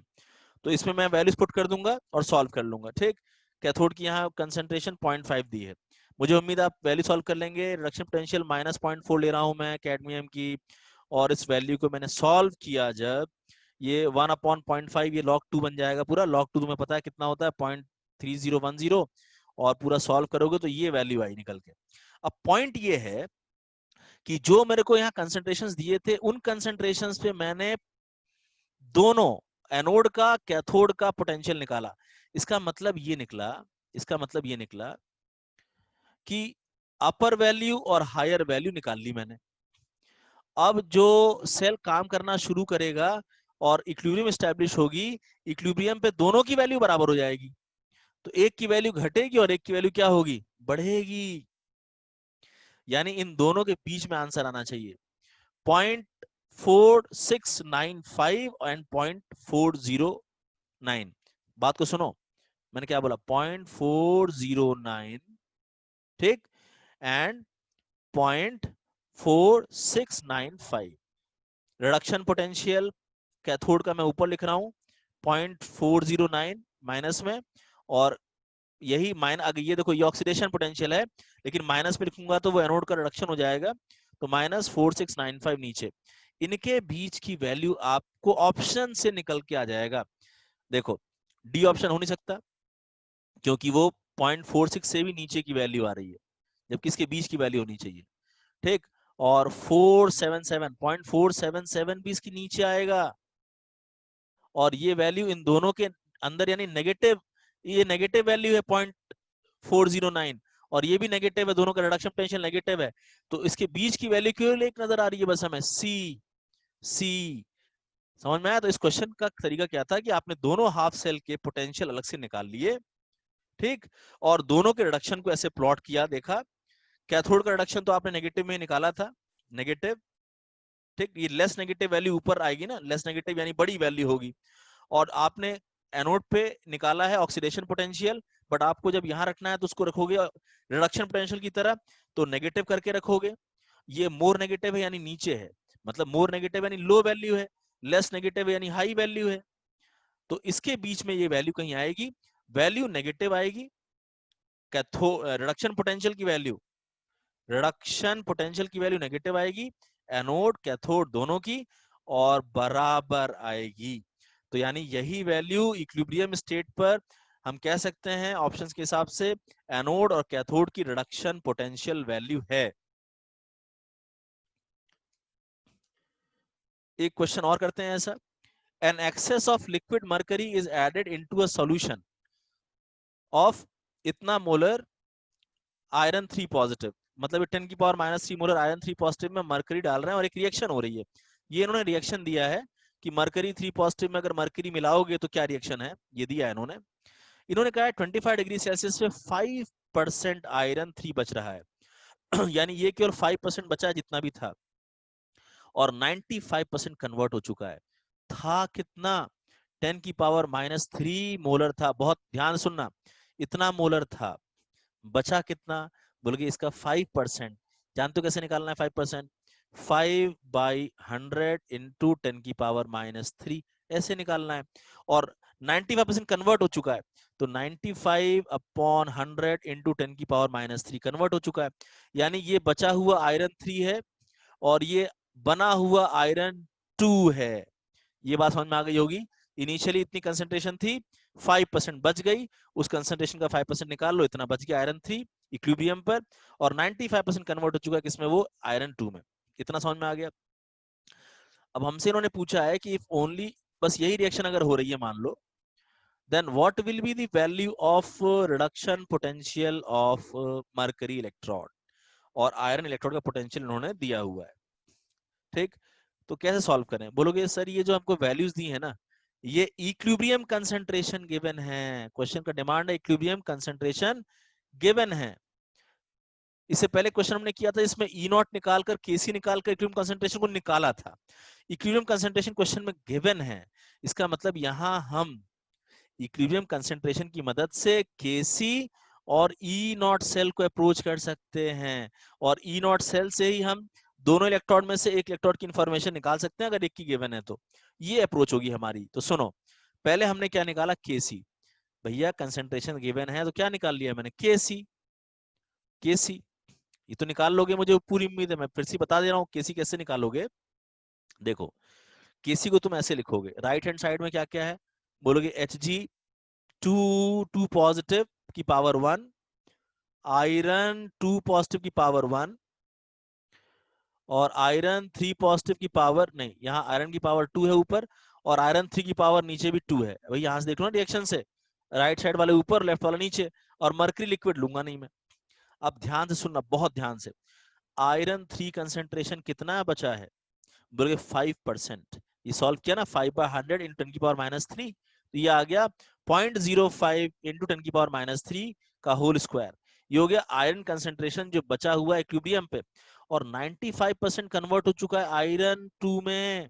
तो यानी इसकी कंसेंट्रेशन कितनी हो गई, 95/100 × 10⁻³ तो वो हो जाएगा 0.95 × 10⁻³ और उसका होल स्क्वायर आ जाएगा। तो ये हो गया आयरन 2 कंसेंट्रेशन, ये हो गया Fe3 कंसेंट्रेशन। अच्छा ये बताओ मरकरी 2 कंसेंट्रेशन कितना लोगे। देखो स्टोइकियोमेट्री पे ध्यान दो, जो रिएक्शन हुई है उसमें एक मरकरी बना है तो 2 आयरन मतलब बना है ना, एक मरकरी बना है 2 आयरन बना है, यानी जितना आयरन मिल रहा है आयरन 2+ के फॉर्म में, मरकरी उसका हाफ मिल रहा है, हाफ। तो 0.95 × 10⁻³ का हाफ, तो 0.95 का हाफ 0.475 हो जाएगा, और मरकरी का जो इसमें कोफिशिएंट है 1 है तो पावर 1 आ जाएगा। तो तुमको समझ में आया मैंने केसी कैसे निकाल लिया तुरंत। पहले मैंने केसी को डिफाइन किया कि भाई केसी तो इस तरीके से लिखा जाएगा, और ये जो 5% कन्वर्जन की इंफॉर्मेशन थी इसे मैंने समझा, आयरन 3 कितना बचा है, आयरन 2 कितना बना है, और आयरन 2 जितना भी बना है 95% उसका आधा मरकरी आयन बना है। वो पूरी इंफॉर्मेशन मैंने यहाँ पे लिखी, और केसी मैंने पहले सॉल्व किया, ये केसी की वैल्यू आ गई 0.171475। आप बस 0.17 से भी काम चला सकते हो, 0.17 केसी की वैल्यू आ गई। अब ये बताओ केसी तुम्हें पता है ई नॉट से इस तरीके से रिलेटेड है, ई नॉट से इस तरीके से केसी का रिलेशन तुम्हें पता है। एन की वैल्यू यहाँ पर क्या आ रही है, साफ दिखाई दे रहा है, दिखाई दे रहा है ना भाई। देखो आयरन 3 आयरन 2 में कन्वर्ट हो रहा है तो एक का चेंज आ रहा है, बट 2 आयरन है तो 2 का चेंज हुआ ना। तो एन की वैल्यू यहाँ पर क्या है, 2 है, केसी की वैल्यू तुमको मालूम चल गई है, तो एन की वैल्यू 2 और केसी की वैल्यू रख के ई नॉट सेल आ जाएगा ना भाई, ठीक। और ई नॉट सेल भी तुम जानते हो आगे क्या करना है, ध्यान से सुनना। 0.0591 अपॉन एन की वैल्यू 2, तो ये हो गया 0.0295, ठीक। और लॉग केसी जब मैंने सॉल्व किया, लॉग 0.171475 जब मैंने इसको सॉल्व किया तो मैंने पाया इसकी वैल्यू -0.766, तो ये हो गया 0.766 माइनस मैंने बाहर ले लिया, ठीक। ये वैल्यू किसके बराबर आ रही थी, ई नॉट। और तुम्हें पता है सेल का ई नॉट क्या होता है, कैथोड का रिडक्शन माइनस एनोड का रिडक्शन। कैथोड क्या है यहाँ पर, बोलोगे आयरन रिड्यूस हो रहा है, तो आयरन हो गया, आयरन वाला हो गया रिडक्शन पोटेंशियल ऑफ कैथोड, सुनना ठीक से, रिडक्शन पोटेंशियल ऑफ कैथोड। और मरकरी वाला हो गया इसमें reduction potential of anode, mercury यहाँ एनोड काम कर रहा है, रिएक्शन के हिसाब से यही दिखाई दे रहा है, ऑक्सीडेशन होता हुआ। तो मैंने ई नॉट सेल को एक्सपेंड करके लिखा कैथोड का रिडक्शन माइनस एनोड का रिडक्शन, क्योंकि मेरे को इसमें से एक वैल्यू दी है, आयरन की वैल्यू इन्होंने दी है, तो ये वाली वैल्यू 0.77 दिया है, और ये वाली वैल्यू सॉल्व होती हुई दिख रही है। यहाँ पे माइनस में है, इधर ले आओ तो ये प्लस हो जाएगा, और ये माइनस वाली वैल्यू वहां जाकर क्या हो जाएगी, ऐड हो जाएगी। इस तरीके से आप इसको सॉल्व कर सकते हैं। तो अल्टीमेटली यहाँ पर ई नॉट Hg2 पॉजिटिव से Hg, reduction potential of anode आ रहा है 0.77 आयरन वाला वैल्यू, और ये वैल्यू वहां जाके प्लस हो रही है, तो प्लस 0.0229597 0.22 से भी काम चल जाएगा। तो इसको ऐड करोगे तो ये आ रहा है 0.793 के आसपास। तो यहाँ पे ये आपका आंसर आ गया। क्लियर है? अच्छा, एक क्वेश्चन और ऐसे ही करते हैं। What will be the percentage change in the concentration of Na2 positive when a reaction of, ये रिएक्शन हो रही है, comes to an equilibrium। इसमें कह रहा है कि ये एक रिएक्शन हो रही थी जो इक्विलिब्रियम पे आ गई, तो इक्विलिब्रियम पर आने पर इसमें Na2+ में परसेंटेज चेंज क्या आया जब इनिशियल कंसेंट्रेशन 0.1 मोलर निकल का और 0.01 मोलर कोबाल्ट आयन का दिया था इनिशियल, तो कितना वो चेंज हुआ ये निकालना है। बहुत इजी क्वेश्चन है, डिफिकल्ट नहीं है, ध्यान सुनना। ई नॉट वैल्यू तुम्हें दी है, कोबाल्ट की है ये, और ये वैल्यू थोड़ा सा इसमें मिसप्रिंट है, ये निकल की हो जाएगी। ये जो है ई नॉट वैल्यू निकल इलेक्ट्रोड की हो जाएगी। तो दोनों का भैया ई नॉट दिया है, तुम्हारे दिमाग में तुरंत फ्लैश करना चाहिए कि ई नॉट से ई नॉट सेल, आई बात समझ में? E not cell, E not cell से क्या जाएगा? केसी, और केसी से इक्विलिब्रियम कंसंट्रेशंस। तो दो तरह क्वेश्चंस आ रहे हैं, ई नॉट निकाल के इक्विलिब्रियम कंसंट्रेशन निकालने का, या इक्विलिब्रियम कंसंट्रेशन निकाल कर ई नॉट सॉल्व करने का, या केसी सॉल्व करने का क्वेश्चन, जो हमने से पहले किया था। ठीक, अब शुरू करें इसको, देखें। हमें पहले ई नॉट सेल निकाल लेना चाहिए, रिएक्शन लिख के। ई नॉट सेल मुझे पूरी में निकाल लोगे, बहुत इजी है। इसमें निकल काम कर रहा है कैथोड का, तो निकल का तुम ले लो कौन सा value? Reduction potential as it is -0.23। Cobalt काम कर रहा है ऑक्सीडेशन का, यानी इसको तुम प्लस करके ले लो, तो +0.28 एंड -0.23 इसकी वैल्यू आ जाएगी 0.05 वोल्ट। तो ई नॉट सेल तो आ गया ना भाई, कोई दिक्कत है? ध्यान से सुन के सॉल्व कर लेना ई नॉट सेल। अब ई नॉट सेल के बाद केसी सॉल्व कर लेते हैं। एन की वैल्यू 2 है, आप चेक कर सकते हैं उस रिएक्शन में एन की वैल्यू 2 है। ई नॉट सेल की वैल्यू 0.05 आ गई। अब आप इसको सॉल्व करो, तो जब इसको सॉल्व करोगे तो ये आ जाएगा 10 की पावर, ये पूरी वैल्यू सॉल्व होकर आ जाएगी 1.69, और 1.69 सॉल्व करोगे तो 50 आ जाएगा। भाई कैसे बताया था? पीछे बताया था मैंने, क्वेश्चन ऐसा ही किया था अभी। 10 की पावर 1 और 10 की पावर 0.69 इसको अलग अलग करेंगे, और 10 की पावर 0.69 यानी 10 की पावर 0.7 जो है ये ऑलमोस्ट 5 के बराबर होता है। 5 इंटू 10 50 आ गया। तो केसी नियरली टू 50 आ रही है, इतने से तुम्हारा काम चल जाएगा। अब केसी तो तुमने सॉल्व कर लिया ई नॉट की मदद से। अब देखो तुम कंसंट्रेशन कैसे सॉल्व कर रहे हो। निकल जो है 0.1 मोलर था, अब रिएक्शन जब आगे गई तो इसमें से कुछ कम हुआ, मान लो एक्स कम हुआ।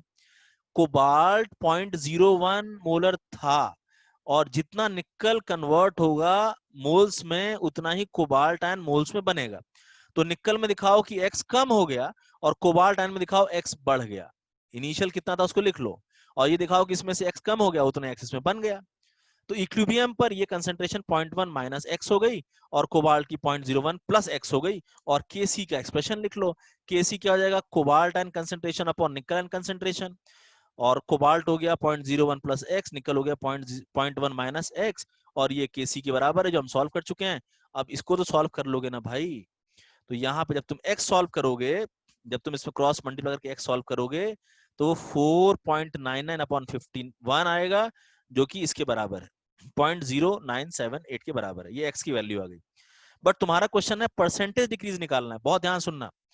एक्स तुमने सॉल्व किया है कि 0.1 में से कितना घटा, 0.1 में से कितना घटा, और सॉल्व करना है परसेंटेज डिक्रीज। मतलब ये सॉल्व करना है परसेंटेज डिक्रीज इन कंसंट्रेशन। कितना था उसको नीचे लिखो, 0.1 था नीचे लिखो, और कितना उसमें से घट गया, एक्स घट गया, परसेंटेज डिक्रीज। तो 0.1 था और 0.09784 इतना एक्स यानी घट गया। तो 0.1 में अगर इतना घट गया तो उसका परसेंटेज इंटू 100 करके निकाल लो, तो ये 97.84 यानी कि ए ऑप्शन यहाँ पे करेक्ट है। ठीक है, और बाकी क्वेश्चंस मैं आपको अगले सेशन में, एक और सेशन में जो डाउट वाले क्वेश्चंस हैं उसको डिस्कस कर दूंगा। ठीक है।